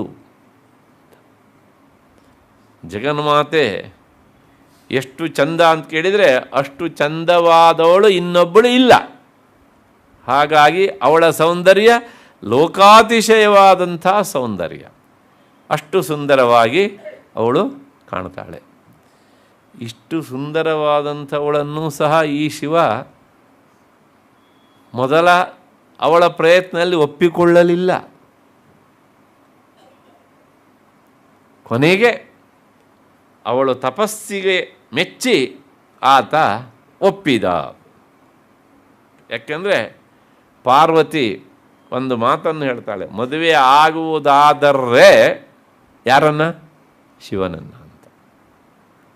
ಅಂದರೆ ತಾನು ಅಂಥ ಪತಿವ್ರತೆ ಅಂತ ಆಗಲೇ ಸಾರಿದವಳು. ಇಂಥ ಪತಿವ್ರತೆಯು ಮಹಾತಿಶಯ ಸೌಂದರ್ಯ ಲಾವಣ್ಯ, ಅತ್ಯಂತ ಸೌಂದರ್ಯದ ಮೈ ಸೊಬಗಿನವಳು. ಏಕೆಂದರೆ ಸ್ತ್ರೀಯರಿಗೆ ಚಾರಿತ್ರ್ಯವಂತರಾಗಿ ಸೌಂದರ್ಯ ಇದ್ದರೆ ಅದು ಒಂದು ಆಭರಣ, ಚಾರಿತ್ರ್ಯಹೀನರಾಗಿ ಸೌಂದರ್ಯ ಇದ್ದರೆ ಅದೊಂದು ಶಾಪ. ಜಗನ್ಮಾತೆಗೆ ಅದು ವರವಾಗಿ ಇತ್ತು. ಆದ್ದರಿಂದ ಮಹಾತಿಶಯ ಸೌಂದರ್ಯ ಲಾವಣ್ಯ ಅಂತ. ಮತ್ತು ನಾನು ಯಾಕೆ ಚಾರಿತ್ರ್ಯ ಅಂತೇಳು ಅಂತ ಹೇಳಿದ್ರೆ ಮುಂದಿನ ನಾಮ ಅದು ಹೇಳುತ್ತೆ, ಶಶಾಂಕ ಶೇಖರ ಪ್ರಾಣ ವಲ್ಲಭಾಯೈ ನಮೋ ನಮಃ. ಶಶಾಂಕ, ಶಶ ಅಂದರೆ ಮೊಲ, ಅದರಿಂದ ಅಂಕಿತನಾದವನು ಯಾರು? ಚಂದ್ರ. ಅಂತಹ ಶಶಾಂಕನನ್ನೇ ಅವಳು ಏನು ಮಾಡಿದ್ದಾಳೆ? ಅವಳು ಅಂದ್ರಲ್ಲ, ಶೇಖರ. ಶೇಖರ ಅಂದರೆ ಶಿರೋಭೂಷಣ. ಶಿರೋಭೂಷಣ ಅಂದರೆ ಹೂವು ಅಂತ ಅರ್ಥ. ಆಭರಣ, ಶಿರೋಭರಣ, ಒಟ್ಟಾರೆ ಶಿರೋ ಆಭರಣ, ಶಿರೋಭೂಷಣವಾದಂಥ ಆಭರಣ. ಹಾಗೆ ಮಾಡಿಕೊಂಡವನು ಯಾರು? ಶಿವ. ಅವನಿಗೆ ಪ್ರಾಣವಲ್ಲಭ, ಅವನ ಪ್ರಾಣಪ್ರಿಯ. ಒಂದು ಮಾತು ಹೇಳ್ತೇನೆ, ಶಿರೋಭೂಷಣಕ್ಕೆ ನಾವು ಏನೆಲ್ಲ ಮಾಡ್ಕೊಳ್ತೇವೆ. ನಾವು ಹೂವನ್ನು ಮುಡ್ಕೊಳ್ತೇವೆ, ನಾವು ಅಂದರೆ ಹೆಣ್ಮಕ್ಕಳು ಅಲ್ಲ. ಈಗ ಅದ್ರ ಬಗ್ಗೆ ಅಂಥ ಖಯಾಲಿಲ್ಲ ಬಿಡಿ ಅಲ್ವಾ, ಹೀಗೆ ಅಂತ. ಆಮೇಲೆ ಅದೇನಾಗುತ್ತೆ, ಮಧ್ಯಾಹ್ನದಷ್ಟೊತ್ತಿಗೆ ಬಾಡಿ ಹೋಗ್ತದೆ, ಆಮೇಲೆ ತೆಗೆದುಹಾಕೋ. ಆದರೆ ಶಿವ ತನಗೆ ಶಿರೋಭೂಷಣವಾಗಿ ಯಾವುದನ್ನು ಧರಿಸಿದ್ದಾನೋ ಅದು ಬಾಡಿ ಹೋಗುವುದಲ್ಲ. ಬಾಡಿ ಹೋದರೆ ಮತ್ತು ತಾನೇ ತಾನಾಗಿ ಅದು ಚಿಗುರಿ ಮತ್ತು ಅದು ಸೊಬಗನ್ನು ಪಡೆದುಕೊಂಡು ಅದೇ ಶಿರದಲ್ಲಿ ಅಲಂಕಾರ ಸ್ಥಾನದಲ್ಲಿ ನಿಲ್ಲುತ್ತದೆ. ಅಂತಹ ಆಭರಣ ವಸ್ತುವನ್ನು ಧರಿಸಿದವನು ಶಿವ. ಅಂತಹ ಶಿವನ ಪ್ರಾಣವಲ್ಲಭೇ. ಪ್ರಾಣದಷ್ಟು ವಲ್ಲಭ ಅಂದರೆ ಪತ್ನಿ ಅಂತ. ವಲ್ಲಭ ಪುಲ್ಲಿಂಗ ಹೇಳಿದರೆ ಪತಿ ಅಂತ ಅರ್ಥ. ಅಂದರೆ ಪತಿಪತ್ನಿಯರಲ್ಲಿ ಅತ್ಯಂತ ಸ್ನೇಹ ಇದ್ದಾಗ ಮಾತ್ರ ಇಂಥ ಶಬ್ದಗಳನ್ನು ಪ್ರಯೋಗ ಮಾಡುವುದು ಹೆಚ್ಚು ಸರಿ. ಪ್ರಾಣವಲ್ಲಭ ಅಂತ ಒಬ್ಬ ಗೃಹಿಣಿ ಹೇಳಿದರೆ, ನಾನು ನನ್ನ ಗಂಡನನ್ನು ತನ್ನ ಪ್ರಾಣದಷ್ಟು ಪ್ರೀತಿಸ್ತೇನೆ ಅಂತ. ಪ್ರಾಣವಲ್ಲಭ ಅಂತ ಅವನು ಹೇಳಿದರೆ, ನಾನು ನನ್ನ ಪತ್ನಿಯನ್ನು ಪ್ರಾಣದಷ್ಟು ಪ್ರೀತಿಸ್ತೇನೆ. ಪ್ರಾಣದಷ್ಟು ಪ್ರೀತಿಸ್ತೇನೆ ಅಂದರೆ ನಾವು ಯಾರೋ ಪ್ರಾಣ ಪ್ರೀತಿಸ್ತೇವೇನ್ರಿ?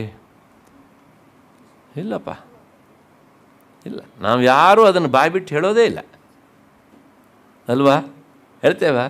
ಆದರೆ ನಮಗೆ ಅದ್ರ ಮೇಲೆ ಇರುವಂಥ ಪ್ರೀತಿಯನ್ನು ನಾವು ಯಾವತ್ತೂ ಶಬ್ದದಿಂದ ಹೇಳೋದಿಲ್ಲ, ಹೇಳ್ತೇವ? ಒಂದು ಅರ್ಧ ಗಂಟೆ ಬಿಟ್ಟು ನೋಡಿ ನೋಡೋಣ ಅದನ್ನು.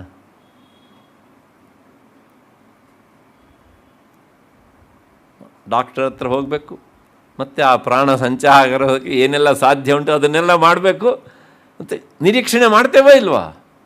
ಮತ್ತು ಅದು ಬೇಕು ಅಂತ ನಾವು ಬಯಸ್ತೇವೆ ಅಂದರೆ ಅದ್ರ ಮೇಲೆ ಪ್ರೀತಿ ಉಂಟು ತಾನೇ. ಅದ್ರ ಮೇಲೆ ಎಷ್ಟು ಪ್ರೀತಿ ಉಂಟು ಅಂದರೆ ನಾವು ಅದನ್ನು ಕಡೆಗಣಿಸುವಷ್ಟು ಪ್ರೀತಿ ಉಂಟು ನಮಗೆ ಪ್ರಾಣದ ಬಗ್ಗೆ. ನಾವು ಯಾವತ್ತಾರು ಅದ್ರ ಬಗ್ಗೆ ವಿಚಾರ ಮಾಡ್ತೇವೆ? ಯಾವಾಗಲೂ ಅಷ್ಟೇ.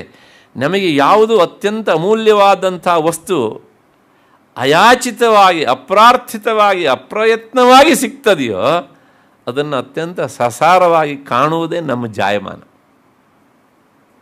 ಆದರೂ ಸಹ ಇದೇನು ಹೇಳುತ್ತೆ ಕೇಳಿದರೆ, ಅದ್ರ ಬಗ್ಗೆ ಅಷ್ಟು ಪ್ರೀತಿ ಇದೆ ಅನ್ನೋದನ್ನು ಹೇಳುತ್ತೆ.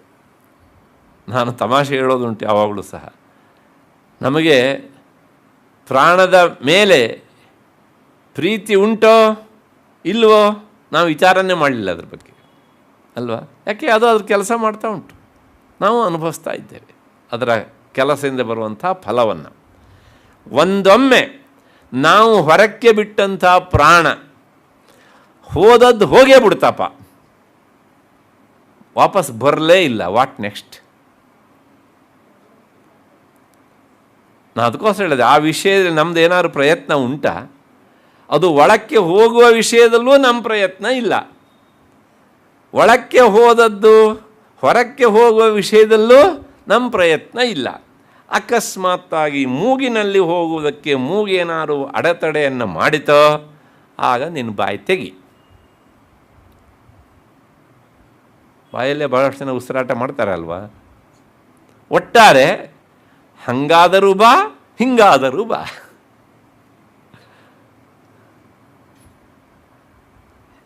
ಅದು ನಮಗೆ ಅಷ್ಟು ಪ್ರಿಯವಾದದ್ದಿಂದಲೇ ನಾವು ಪ್ರಾಣಶಕ್ತಿಯನ್ನು ಬಿಟ್ಟಿರೋದು ಸಾಧ್ಯ ಇಲ್ಲ. ಅಷ್ಟೇ ಅಲ್ಲ, ಅದು ಅದರ ಕೆಲಸ ಮಾಡ್ತಾ ಇದೆ. ನಾವು ಅತ್ಯಂತ ಅದನ್ನು ಹಗುರವಾಗಿಯೂ ಕಾಣ್ತೇವೆ. ಆ ಪ್ರಾಣಶಕ್ತಿಯ ಬಗ್ಗೆ ದಿನದಲ್ಲಿ ಒಂದು ಕ್ಷಣಕಾಲ ಆದರೂ ನಾವು ವಿಚಾರ ಮಾಡಬೇಕಲ್ಲ. ಯಾಕೆ ನಾವಿವತ್ತು ಇದ್ದೇವೆ ಅಂತ ತೋರಿಸಿಕೊಳ್ಳುವುದು ಯಾವುದರಿಂದಲೇ? ಅದರಿಂದ ಅಲ್ವಾ? ಅಷ್ಟೇ ಅಲ್ಲ ರೀ, ಅದು ಹೋಗತ್ತೆ, ನಾವೇನು ಬಾ ಹೇಳಿಲ್ಲ, ಬರುತ್ತೆ. ಒಳಗಡೆ ಹೋದಿಯಲ್ಲ, ಮತ್ತೆ ಅಲ್ಲೇ ಇರುವಂತ ನಾವು ಹೇಳಿದ್ರು ಕೇಳೋದಿಲ್ಲ, ಹೋಗುತ್ತೆ. ಈ ಕ್ರಿಯೆಯನ್ನು ನಿರಂತರ ಮಾಡುವ ಮೂಲಕ ಈ ಭೌತಿಕ ಪ್ರಪಂಚದ ಸುಖವನ್ನು ಅನುಭವಿಸುವುದಕ್ಕೆ ಮೂಲಭೂತ ಸಾಧನವಾಗಿ ನಿಂತು ನಮಗೆ ಸಹಕರಿಸುವುದು ಪ್ರಾಣಶಕ್ತಿ. ಆದ್ದರಿಂದ ಅದು ನಮಗೆ ಗೊತ್ತಿಲ್ಲದೆ ನಾವು ಅದನ್ನು ಪ್ರೀತಿಸ್ತಾ ಇರ್ತೇವೆ ಅಲ್ವಾ? ಅದರ ಕ್ರಿಯೆಯನ್ನೆಲ್ಲ ನಾವು ಮರ್ತಿದ್ದೇವೆ. ಗೊತ್ತಾದಾಗ ಹೌದಲ್ಲ, ನಾವೆಂಥ ಮೂರ್ಖರು ಅಂತ ಅನಿಸುತ್ತೆ ಅಂತ. ಹಾಗೆಯೇ ಪತಿಯಾದವನು ಪತ್ನಿಯನ್ನು ಪ್ರೀತಿಸುವುದು, ಪತ್ನಿಯಾದವಳು ಪತಿಯನ್ನು ಪ್ರೀತಿಸುವುದು, ಅವನು ಅವಳ ಜೊತೆಗೆ ತಮಾಷೆ ಮಾಡಲಿ ಅಥವಾ ತಪ್ಪಾದಾಗ ನಿಂದಿಸಲಿ, ಏನೇ ವ್ಯತ್ಯಾಸ ಆದದ್ದಿದ್ರೂ ಸಹ ಅದರ ಹಿಂದೆ ಒಂದು ಏನಿರುತ್ತೆ, ಒಂದು ಸ್ನೇಹ ಎನ್ನುವಂಥದ್ದು ಇದ್ದೇ ಇರುತ್ತೆ. ಯಾಕೆ ಅಂದರೆ ಅವಳು ತನ್ನವಳಾದದ್ರಿಂದಲೇ ಬೈಲಿಕ್ಕೆ ಹಕ್ಕುಂಟು. ತನ್ನವಳು ಅಲ್ಲದೆ ಬೇರೆಯವರಾದರೆ ಬೈತಾನ? ಲೋಕದ ನಿಯಮ ಅಲ್ವನ್ರಿ. ದಾರಿಯಲ್ಲಿ ಹೋಗೋನು ಯಾವನೋ ಒಬ್ಬ ಹಿಂಗೆ ಎಳ್ಕೊಂಡು ಹೋದರೆ ಯಾಕೋ ಮಾಡ್ತೀವಿ ಆ ಕೆಲಸ ನಾವು ಕೇಳ್ತೇವ? ಅಲ್ಲ, ಯಾಕೆ ನಮಗೂ ಅವನಿಗೆ ಏನಿಲ್ಲ ಸಂಬಂಧ ಇಲ್ಲ. ಅದೇ ನಮ್ಮನೆ ಮಕ್ಕಳು ಮಾಡಿದರೆ ಎರಡು ಬಿಡ್ತೇವೆ. ಯಾಕೆ? ಅಲ್ಲಿ ಏನುಂಟು ಹಿಂದೆ? ಸ್ನೇಹ, ಪ್ರೀತಿ ಅಲ್ವಾ? ಹಾಗಾಗಿ ಆ ಜಗನ್ಮಾತೆಯನ್ನು ಶಿವ ಅಷ್ಟಾಗಿ ಪ್ರೀತಿಸ್ತಾನೆ. ಅಷ್ಟೇ ಅಲ್ಲ, ಆ ಶೇಖರನಿಗೆ ಅಂದರೆ ಚಂದ್ರಶೇಖರನಿಗೆ ಅವಳು ಪ್ರಾಣವಲ್ಲಭೆಯಾದವಳು ಅಂತ.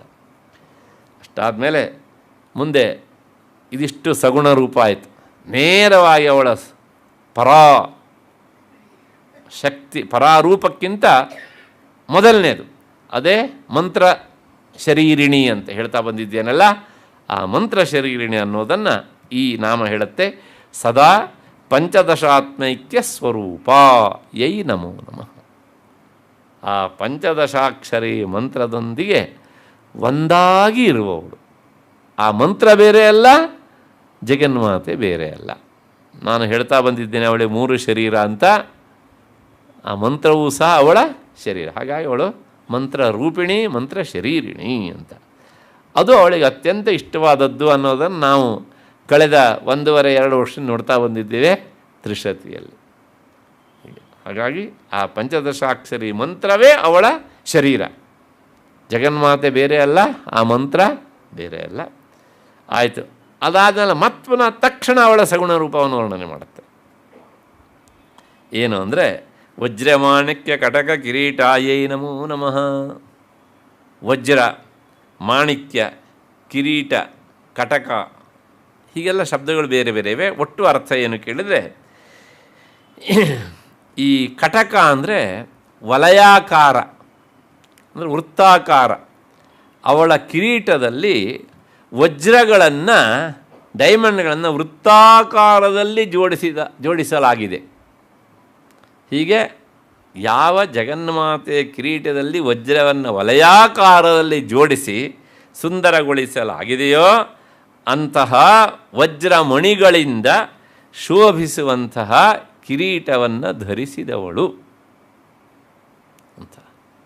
ನಮಗೆ ಒಂದು ವಜ್ರದ ಹರಳಿದ್ರೇ ನಮ್ಮ ಅಹಂಕಾರಕ್ಕೆ ಸೊಕ್ಕಿಗೆ ಮಿತಿಯೇ ಇಲ್ಲ. ಅವಳ ಕಿರೀಟದಲ್ಲಿ ಎಷ್ಟೆಷ್ಟು ವೃತ್ತ ಉಂಟೋ ಅಷ್ಟೂ ವೃತ್ತದಲ್ಲಿರುವುದು ಯಾವುದು? ವಜ್ರವೇ. ನಮ್ಮಲ್ಲಿ ಕೆಲವು ಜನದೊಂದು ಭಾವನೆ ಉಂಟು. ಏನು ಅಂದರೆ, ಭಗವಂತನಿಗೆ ಬಂಗಾರದ ಕಿರೀಟ ಹಾಕ್ತಾರೆ, ಆದ್ದರಿಂದ ಅವನು ದೊಡ್ಡವನು ಅಂತ ಇವ್ರ ಭಾವನೆ. ಹಾಗೆ ನಾನು ಬಂಗಾರದ ತಂತಿಯಲ್ಲೇ ಒಂದು ಅಂಗಿ ಹೊಲಿಸ್ಕೊಬಿಟ್ರೆ ಅಂಥವ್ರು ಒಬ್ಬರು ನಮ್ಮಲ್ಲಿ ಇದ್ದಾರೆ, ನೆನಪಿರ್ಬೇಕಲ್ವ ನಿಮಗೆ. ಆಮೇಲೆ ಇದೆಲ್ಲ ಮುಳುವಾಗಿ ಹೋಯಿತು. ಯಾಕೆಂದರೆ ತಾತ್ಪರ್ಯ ಏನು? ಈ ಸಂಪತ್ತು ಭಗವಂತನಿಗೆ ವಿನಿಯೋಗ ಆಗಬೇಕೆ ಅಷ್ಟೇ ಹೊರತೂ ಸಹ ನಮಗೆ ವಿನಿಯೋಗ ಆದರೆ ನಾವು ಯಾರಿಗೋ ವಿನಿಯೋಗ ಆಗಿಬಿಡ್ತೇವೆ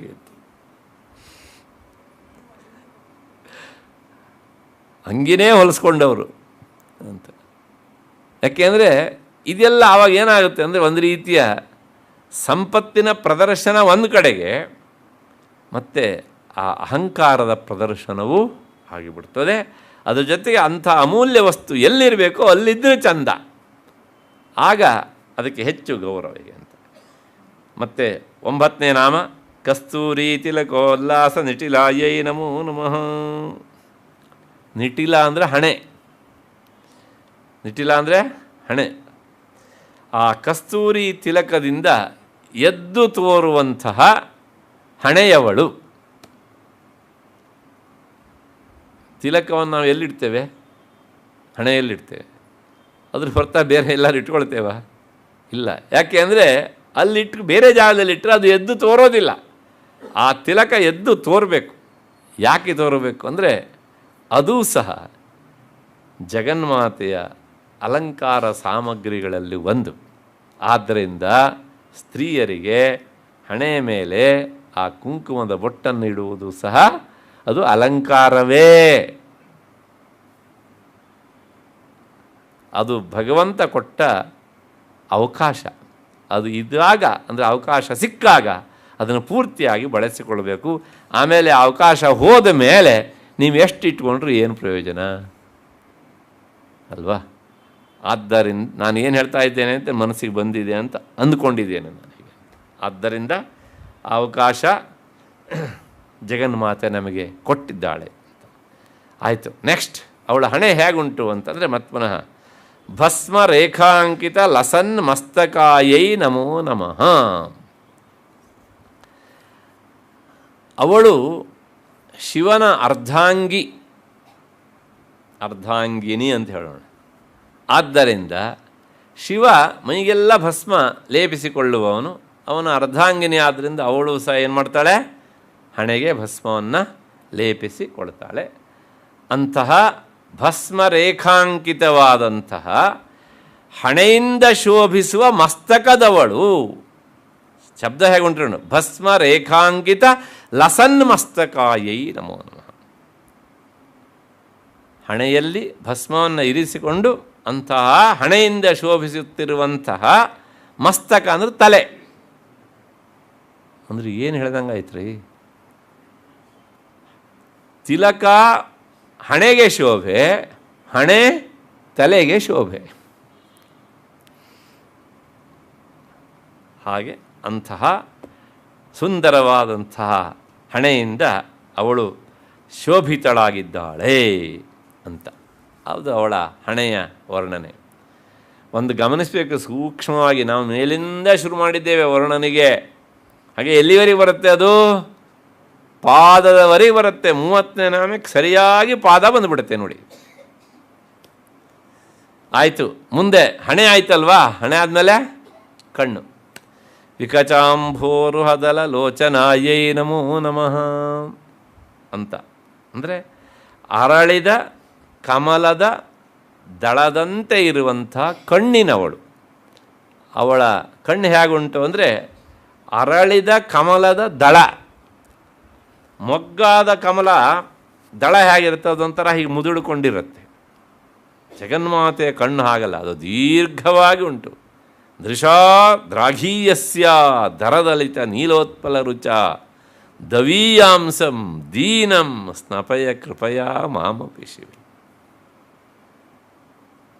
ಅಂದರೆ ಅರಳಿದ ಕಮಲದ ದಳ ಅದು ಸ್ವಲ್ಪ ನೀಳವಾಗಿರುತ್ತೆ, ಉದ್ದವಾಗಿರುತ್ತಂತೆ. ಅದಕ್ಕೋಸ್ಕರ ಅರಳಿದ ಕಮಲದ ದಳದಂತೆ ಅವಳ ಕಣ್ಣು ಉಂಟು. ಯಾಕೆ ಹಾಗ್ರೆ? ಸುಮ್ಮನೆ ಮುದುಡ್ಕೊಂಡಿದ್ದೆ ಕಮಲದಂತೆ ಇದೆ, ಅವಳು ಕಣ್ಣು ಮುಚ್ಕೊಂಡಿದ್ದಾಳೆ ಅಂದರೆ ಅದು ಚಂದ ಅಲ್ಲ. ಯಾಕೆ ಅಂದರೆ ಭಕ್ತರನ್ನು ಅನುಗ್ರಹಿಸಬೇಕು ಅಂದರೆ ಅವಳ ಕಣ್ಣು ಸ್ವಲ್ಪನಾರು ತೆರಿಬೇಕೋ ಬೇಡವಾ? ಅದಕ್ಕೋಸ್ಕರ ಕೆಲವು ಕಡೆಗೆ ಅರೆಬಿರಿದ ಕಮಲದ ದಳದಂತೆ ಅಂತಲೂ ವರ್ಣನೆ ಮಾಡ್ತಾರೆ. ಜಗನ್ಮಾತೆಯ ಇನ್ನೊಂದು ಕಣ್ಣು ಉಂಟು, ಮೂರನೇ ಕಣ್ಣು. ಹಾಗೆ ಅದನ್ನು ವರ್ಣನೆ ಮಾಡೋದಿಲ್ಲ. ಯಾಕೆಂದರೆ ಅದನ್ನು ಅವಳು ತೆರೆದ್ರೆ ಪ್ರಪಂಚ ಭಸ್ಮ. ಅದಕ್ಕೋಸ್ಕರ ಅದನ್ನು ತಂಟಿಗೆ ಹೋಗೋದಿಲ್ಲ ಹೀಗೆ ಅಂತ. ಏನಿದ್ರು ಈ ಎರಡು ಕಣ್ಣುಗಳನ್ನೇ ವರ್ಣನೆ ಮಾಡ್ತಾರೆ. ಮೂರನೇ ಕಣ್ಣು ಯಾಕೆ ವರ್ಣನೆ ಮಾಡೋದಿಲ್ಲ ಅಂತ ಕೇಳಿದ್ರೆ ಅದು ಯಾವಾಗಲೂ ಮುಚ್ಚಿಕೊಂಡೇ ಇರುತ್ತೆ, ಅದನ್ನು ವರ್ಣನೆ ಮಾಡೋಕ್ಕಾಗಲ್ಲ. ಅಷ್ಟೇ ಅಲ್ಲ, ಅದು ತೆರೆದಾಗ ವರ್ಣನೆ ಮಾಡಲಿಕ್ಕೆ ನಾವು ಇರೋದಿಲ್ಲ. ಅದಕ್ಕೋಸ್ಕರ ಅದರ ಸುದ್ದಿಗೆ ಹೋಗೋದಿಲ್ಲ ನಾವು. ಯಾಕೆಂದರೆ ಅವಳಿಗೂ ಸಹ ಮೂರು ಕಣ್ಣುಗಳು. ಶಿವನ ಅರ್ಧಾಂಗಿನಿ ಆದ್ದರಿಂದ ಶಿವ ಹೇಗಿದ್ದಾನೋ ಈ ಭಾಗ ಎಲ್ಲ ಹಾಗೆ. ಆದರೆ ಮಾರ್ಧವತೆ ಉಂಟು, ಕೋಮಲತನ ಉಂಟು. ಅಷ್ಟು ಹಿನ್ನೆಲೆಯಲ್ಲಿ ಅವಳು ಆ ಅರಳಿದ ಕಮಲದಂತೆ. ಆದರೂ ಒಂದು ಪ್ರಶ್ನೆ ನಮಗೆ, ಯಾಕೆ ಅರಳಿದ ಕಮಲದ ಬಗ್ಗೆ? ಸ್ವಲ್ಪ ಅರಳಿದೆ ಅಂತ ಹೇಳಿದ್ರೆ ಪರವಾಗಿಲ್ಲ, ಪೂರ್ತಿ ಅರಳಿದೆ ಅಂತ ಹಾಕಿದ್ರು. ಅದಕ್ಕೆ ಭಗವತ್ಪಾದರು ಉತ್ತರ ಹೇಳ್ತಾರೆ. ನಾನು ಹೇಳಿದ್ದೀನಿ, ಅರಳಿದ ಕಮಲದ ದಳ ನೀಳವಾಗಿರ್ತದೆ. ಯಾಕೆ ನೀಳವಾಗಿರಬೇಕು ಕೇಳಿದರೆ, ಭಕ್ತರು ಅಂತ ಹೇಳಿಕೊಳ್ಳುವಂಥ ನಾವು ದವಿಯಾನ್, ನಾವು ಅವಳಿಂದ ತುಂಬ ದೂರ ಸರಿದವರು ಬೌದ್ಧಿಕವಾಗಿ. 24 ಗಂಟೆಯಲ್ಲಿ ಒಂದು 10 ನಿಮಿಷವೂ ನಮಗೆ ಅವಳನ್ನು ಧ್ಯಾನಿಸುವುದಕ್ಕೆ ಪುರುಷತ್ತಿಲ್ಲ. ಅಲ್ಲಿಗೆ ನಾವು ಭೌತಿಕವಾಗಿ ಹತ್ತಿರದಲ್ಲಿದ್ದರೂ ಸಹ ಬೌದ್ಧಿಕವಾಗಿ ಅವಳಿಂದ ದೂರವಾದದ್ದು ಸತ್ಯವ ಸುಳ್ಳ? ಹೌದು ತಾನೆ? ಯಾಕೆಂದರೆ ನಮ್ಮನೇಲಿ ಆಕೆ ಭಾವಚಿತ್ರ ಇರುತ್ತೆ, ಪುಸ್ತಕ ಇರುತ್ತೆ, ಅವಳು ವಿಚಾರ ಓದೋದಿಲ್ಲ, ಫೋಟೋ ಇದ್ದರೂ ಸಹ ಭಾವಚಿತ್ರ ಇದ್ದರೂ ಸಹ ನಮಸ್ಕರಿಸೋದಿಲ್ಲ. ಅಂದರೆ ನಾವು ಮಾನಸಿಕವಾಗಿ ದೂರವಾದದ್ದು ಸತ್ಯ ತಾನೆ. ಅದನ್ನೇ ಹೇಳ್ತಾರೆ ಭಗವತ್ಪಾದರು, ದವಿಯಾನ್. ದವಿಯಾನ್ ಅಂದರೆ ದೂರದಲ್ಲಿರುವವನು ಅಂತ, ಫಿಸಿಕಲಿ ಅಲ್ಲ, ಮೆಂಟಲಿ. ಆದ್ದರಿಂದಲೇ ನಾನು ಏನಾಗಿದ್ದೇನೆ ಅಂದರೆ ದೀನಂ ದವೀಯಾಂಸಂ ದೀನಂ ಸ್ನಪಯ ಕೃಪಯಾ ಮಾಮಪಿ ಶಿವೆ. ಆದ್ದರಿಂದ ನಿನ್ನ ನೀಳವಾದಂಥ ಕಣ್ಣು ನೋಟದಿಂದ ನನಗೆ ಸ್ನಾನ ಮಾಡಿಸು. ಯಾವ ಸ್ನಾನ? ಅನುಗ್ರಹ ಸ್ನಾನ. ನಾನು ದೂರದಲ್ಲಿದ್ದವನು, ನೀನು ಎಲ್ಲೋ ಇದ್ದೀಯೆ, ಅಲ್ಲೆಲ್ಲೋ ಇದ್ದೀಯೆ. ಹಾಗಾಗಿ ನಾನಾಗಿ ನಿನ್ನ ಹತ್ರ ಬರಲಾರೆ. ಹಾಗಾಗಿ ನೀನೇ ನಿನ್ನ ಅನುಗ್ರಹ ದೃಷ್ಟಿರೂಪವಾದ ಸ್ನಾನವನ್ನು ಮಾಡಿಸ್ಬೇಕು ಅಂದರೆ ನಿನ್ನ ಕಣ್ಣು ಉದ್ದವಾಗಿರಬೇಕೋ ಬೇಡ? ಅದಕ್ಕೋಸ್ಕರ ನಿನ್ನ ಕಣ್ಣು ಏನುಂಟು? ನೀಳವಾಗಿ ಉಂಟು. ಅದಕ್ಕೆ ಉಪಮಾನ ಯಾವುದು? ಅರಳಿದ ಕಮಲದ ದಳ. ಮತ್ತು ಅದ್ರ ಮೇಲೆ ಅವರು ವಿವರಣೆ ಹೀಗೆ ಅಂತ ಅಲ್ಲ, ಹಾಗೆ ಮಾಡಿದ್ರಿಂದ ನನಗೇನು ನಷ್ಟ ಆಗೋಲ್ವಾ ಅಂತ ಜಗನ್ಮಾತೆ ಕೇಳಿದರೆ, ಕೇಳೋದಿಲ್ಲ, ಇವರದ್ದೇ ಪೂರ್ವ ಪಕ್ಷ, ಯಾರೋ ಕೇಳಿ ಯಾರು ಹೀಗೆ ಅಂತ. ಅನೇನ ಆಯಂ ಧನ್ಯ, ನಾನು ಧನ್ಯನಾಗ್ತೇನೆ ಅದರಿಂದ, ನಿನಗೇನು ಹಾನಿ ಇಲ್ಲ.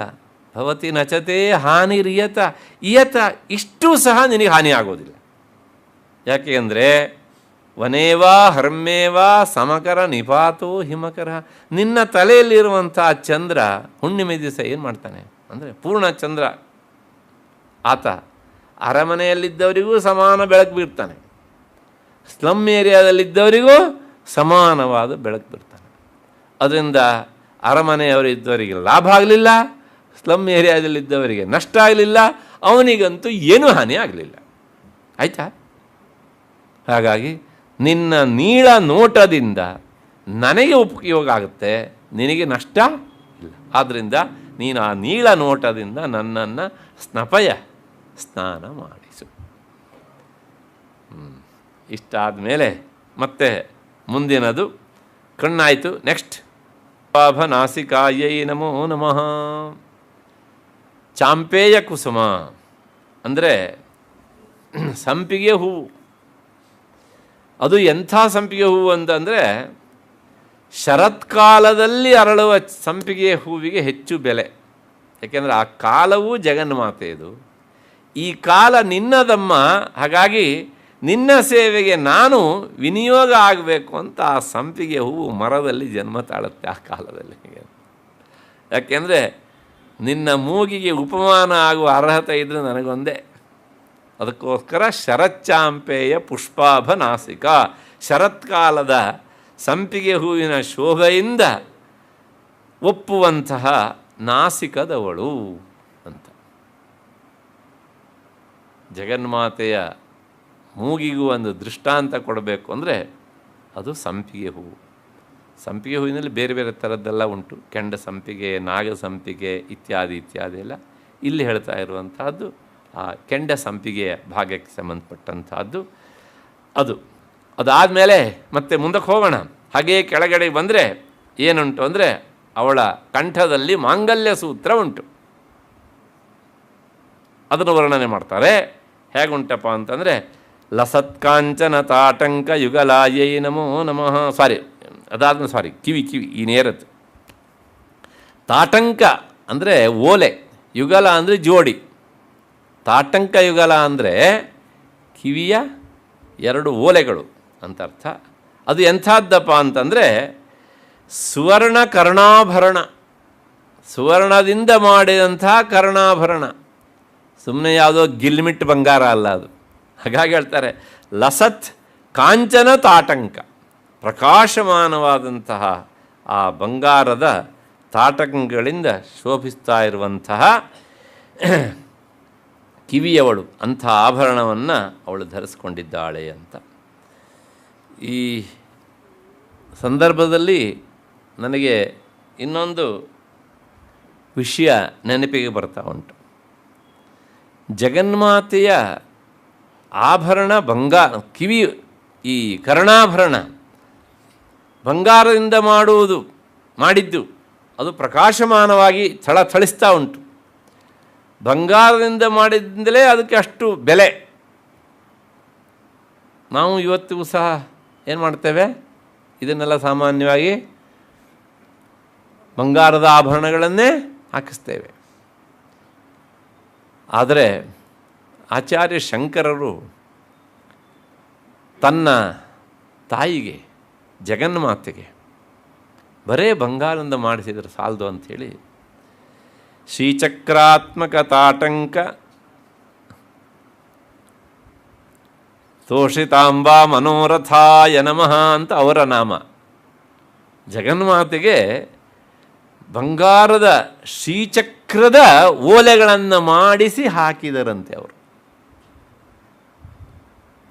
ಶ್ರೀಚಕ್ರಾತ್ಮಕ ತಾಟಂಕ ತೋಷಿತಾಂಬಾ ಮನೋರಥ. ಶಂಕರರು ಎಲ್ಲಪ್ಪ,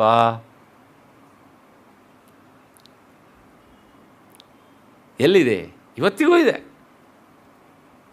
ನೀವೆಲ್ಲರೂ ಶ್ರೀರಂಗಕ್ಕೆ ಹೋಗ್ತೀರಿ. ಆ ಶ್ರೀರಂಗದಿಂದ ಜಸ್ಟ್ 1.5 ಕಿಲೋಮೀಟರ್ ಅಂತರದಲ್ಲಿ ಜಗನ್ಮಾತೆ ಒಂದು ದೇವಾಲಯ ಉಂಟು. ಶ್ರೀರಂಗ ದೇವಸ್ಥಾನ ಎಷ್ಟು ಸುಂದರವಾಗುಂಟೋ ಅದಕ್ಕಿಂತ ಹೆಚ್ಚು ಸುಂದರವಾಗುಂಟು. ಅದೇನೋ ತಿರುವಾಣಿ ಅಂತೇನೋ ಶಬ್ದ ಬರುತ್ತೆ ತಮಿಳಲ್ಲಿ ಅದು. ಹಾಗಾಗಿ ಯಾರಾದರೂ ಹೋಗುವವರಿದ್ದರೆ ಮರೀದೆ ಅದನ್ನು ನೋಡಿಕೊಂಡು ಬನ್ನಿ. ಅಲ್ಲಿ 9 ಗಂಟೆಗೆ ಸರಿಯಾಗಿ ತಾಟಂಕ ಪೂಜೆ ಅಂತಲೇ ಮಾಡ್ತಾರೆ. ಅದು ಬೆಳಗಿನ 2ನೆಯ ಪೂಜೆ. ಆ ಸಂದರ್ಭದಲ್ಲಿ ಅದನ್ನು ಹಾಕಿ ಜಗನ್ಮಾತೆಗೆ ಪೂಜೆ ಮಾಡ್ತಾರೆ. ಆ ವ್ಯವಸ್ಥೆಯನ್ನು ಮಾಡಿಸಿದವರು ಯಾರು?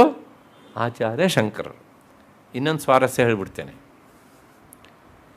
ಯಾವುದಾದರೂ ಹೆಣ್ಣು ಮಗಳಿಗೆ ಬಹಳ ಕಾಲ ಮದುವೆ ಆಗದೇ ಇದ್ದ ಪಕ್ಷದಲ್ಲಿ ಆ ಹೆಣ್ಣು ಮಗಳನ್ನು ಅಲ್ಲಿಗೆ ಕರೆದುಕೊಂಡು ಹೋಗಿ ಆ ತಾಟಂಕ ಪೂಜಾ ಸಂದರ್ಭದಲ್ಲಿ ಅವಳ ತಾಟಂಕ ದರ್ಶನವನ್ನು ಮಾಡಿಸಿಕೊಂಡು ಬನ್ನಿ, ಅವಳಿಗೆ ಮದುವೆ ಆಗ್ತದೆ ಅಂತ ಕಾಂಚಿಯ ಪರಮಾಚಾರ್ಯರಂತಹ ಚಂದ್ರಶೇಖರ ಇಂದ್ರ ಸರಸ್ವತಿಗಳು ಪದೇ ಪದೇ ಹೇಳ್ತಿದ್ದಂತೆ ಅದು ಆಗಿದೆ ಅಂತ ಎಲ್ಲರೂ ಹೇಳ್ತಾರೆ. ಹೀಗೆ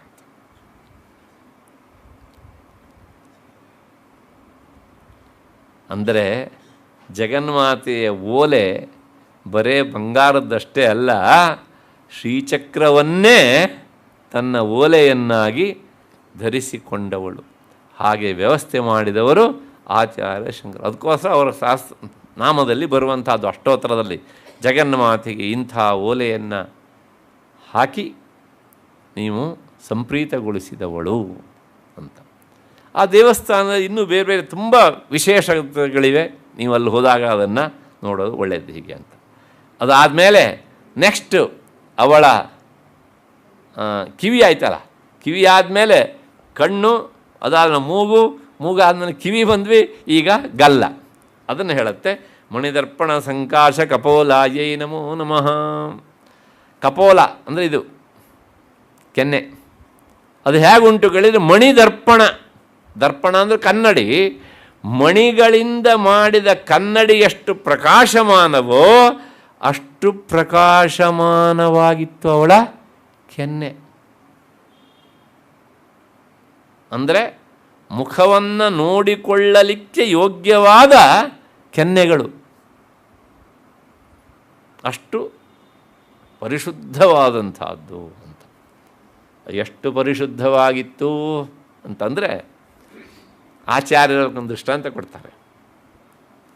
ಜಗನ್ಮಾತೆ ತನ್ನ ಕಿವಿಗೆ ಓಲೆಗಳನ್ನ ಹಾಕ್ಕೊಂಡಿದ್ದಲ್ಲ, ಓಲೆ ಅದು ಹೇಗಿರುತ್ತೆ, ಚಕ್ರಾಕಾರವಾಗಿರುವಂಥದ್ದು.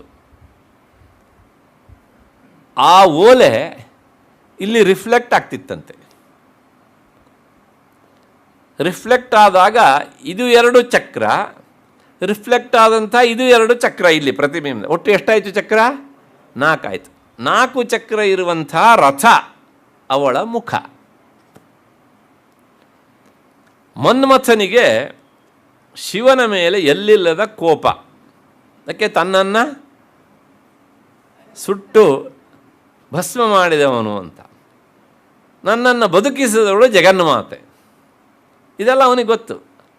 ಏನಿದ್ರೂ ಸಹ ಕೆಲವಷ್ಟು ಕಾಲ ನಾನು ಇಲ್ಲದೇ ಇರುವಾಗ ಮಾಡಿದವನು ಈ ಶಿವನಾದ್ದರಿಂದ ಇವನ ಮೇಲೆ ನಾನು ಒಂದ್ಸಲ ಯುದ್ಧ ಸಾರಿ ನಾನು ಜಯ ಗಳಿಸ್ಬೇಕು, ಅವನನ್ನು ಸೋಲಿಸಲೇಬೇಕು ಅಂತ ತೀರ್ಮಾನ ಮಾಡಿದಂತೆ. ಹಾಗೆ ತೀರ್ಮಾನ ಮಾಡಿದ ಅವನು ಒಂದು ಯೋಚನೆ ಮಾಡೋದಂತೆ, ಏನು ಮಾಡಲಿದ್ದು, ನನಗೊಂದು ಸರಿಯಾದ ರಥ ಇಲ್ವಲ್ಲಪ್ಪ ಅಂತ. ಜಗನ್ಮಾತೆ ಉಪಾಸಕ ಮನ್ಮಥ. ಒಮ್ಮೆ ಉಪಾಸನಾ ಕಾಲದಲ್ಲಿ ಅವನಿಗೆ ಹೊಳಿತಂತೆ, ಓಹ್, ಜಗನ್ಮಾತೆಯ ಮುಖವೇ ಒಂದು ರಥ. ಯಾಕೆ ಈ ರಥಕ್ಕೆ ಎಷ್ಟು ಚಕ್ರ ಉಂಟು? 4 ಚಕ್ರ ಉಂಟು. ಈ ರಥವನ್ನು ಏರಿ ನಾನು ಶಿವನನ್ನು ಪರಾಜಯಗೊಳಿಸ್ತೇನೆ. ಈ ರಥವನ್ನು ಏರಿ ಅಂದರೆ ಜಗನ್ಮಾತೆಯ ಮುಖದ ಸೊಬಗನ್ನು ಹೆಚ್ಚಿಸಿ ಜಗನ್ಮಾತೆಯ ಈ ಸೊಬವಿಗೆ ಶಿವ ಆಕೃಷ್ಟನಾಗುವ ಹಾಗೆ ಮಾಡಿದರೆ ನಾನು ಅವನನ್ನು ಸೋಲಿಸಿದಾಗಾಯ್ತಲ್ಲ. ಅದಕ್ಕೋಸ್ಕರ ಜಗನ್ಮಾತೆಯ ಮುಖದಲ್ಲಿ ಎಷ್ಟು ಚಕ್ರಗಳ ಇವೆ? 4 ಚಕ್ರಗಳು. ಹಾಗಾಗಿ ಅವಳ ಮುಖ 4 ಚಕ್ರಗಳ ರಥ. ಆಚಾರ್ಯರ ವರ್ಣನೆ ಇದು. ಸ್ಫುರದ್ಗಂಡಾಭೋಗ ಪ್ರತಿಫಲಿತ ತಾಟಂಕಯುಗಲಂ ಚತುಶ್ಚಕ್ರಂ ಮನ್ಯೇ ತವ ಮುಖಮಿದಂ ಮನ್ಮಥರಥಂ ಯಮಾರುಹ್ಯದೃಹ್ಯತ್ಯವನಿರಥಮರ್ಕೇಂದು ಚರಣಂ ಮಹಾವೀರೋ ಮಾರಹ ಅಂತ ಆಚಾರ್ಯರು ಸೌಂದರ್ಯ ಲಹರಿಯಲ್ಲಿ ಹೇಳಿದ್ದು. ನಂದಲ್ಲ ಮಾತು ಇದು, ಆಮೇಲೆ ನಾನೇ ಹೇಳಿದೆ ಅಂತ ಅಂದ್ಕೊಂಡ್ಬಿಟ್ಟಿರ. ಹೀಗೆ ಅಂತಹ ಆ 4 ಚಕ್ರದ ರಥದಂತೆ ಇರುವಂತಹ ಅವಳ ಆ ಪರಿಶುದ್ಧವಾದಂತಹ ಮುಖಗಳಿಗೆ ನಮನವನ್ನು ಮಾಡ್ತಾ ಇಂದಿನ ಚಿಂತನೆಯನ್ನು ಇಲ್ಲಿ ನಿಲ್ಲಿಸ್ಕೊಳ್ಳೋಣ. ಇಲ್ಲಿಗೆ ಎಷ್ಟಾಯಿತು ಕೇಳಿದರೆ 14 ನಾಮ ಆಗಿದೆ. ಮತ್ತು ಪುನಃ ಸುಮಾರು 7 ನಾಮಗಳು ಮಿಕ್ಕಿವೆ. ನಾಳೆ ಇವುಗಳನ್ನೂ ಸೇರಿಸ್ಕೊಂಡು ಮುಂದಕ್ಕೆ ಹೋಗೋಣ. ಎಷ್ಟು ಮಿಕ್ಕತ್ತ ನೋಡೋಣ. ಕೊನೆಯ ದಿವಸ ಅಷ್ಟನ್ನು ಮುಗಿಸೋದು ಹೀಗೆ ಅಂತ ಅನ್ನುವ ತೀರ್ಮಾನದೊಂದಿಗೆ ಇಲ್ಲಿಗೆ ನಿಲ್ಲಿಸ್ಕೊಳ್ಳೋಣ. ಎಲ್ಲರಿಗೂ ನಮಸ್ಕಾರ ಮತ್ತು ಕೃತಜ್ಞತೆಗಳು.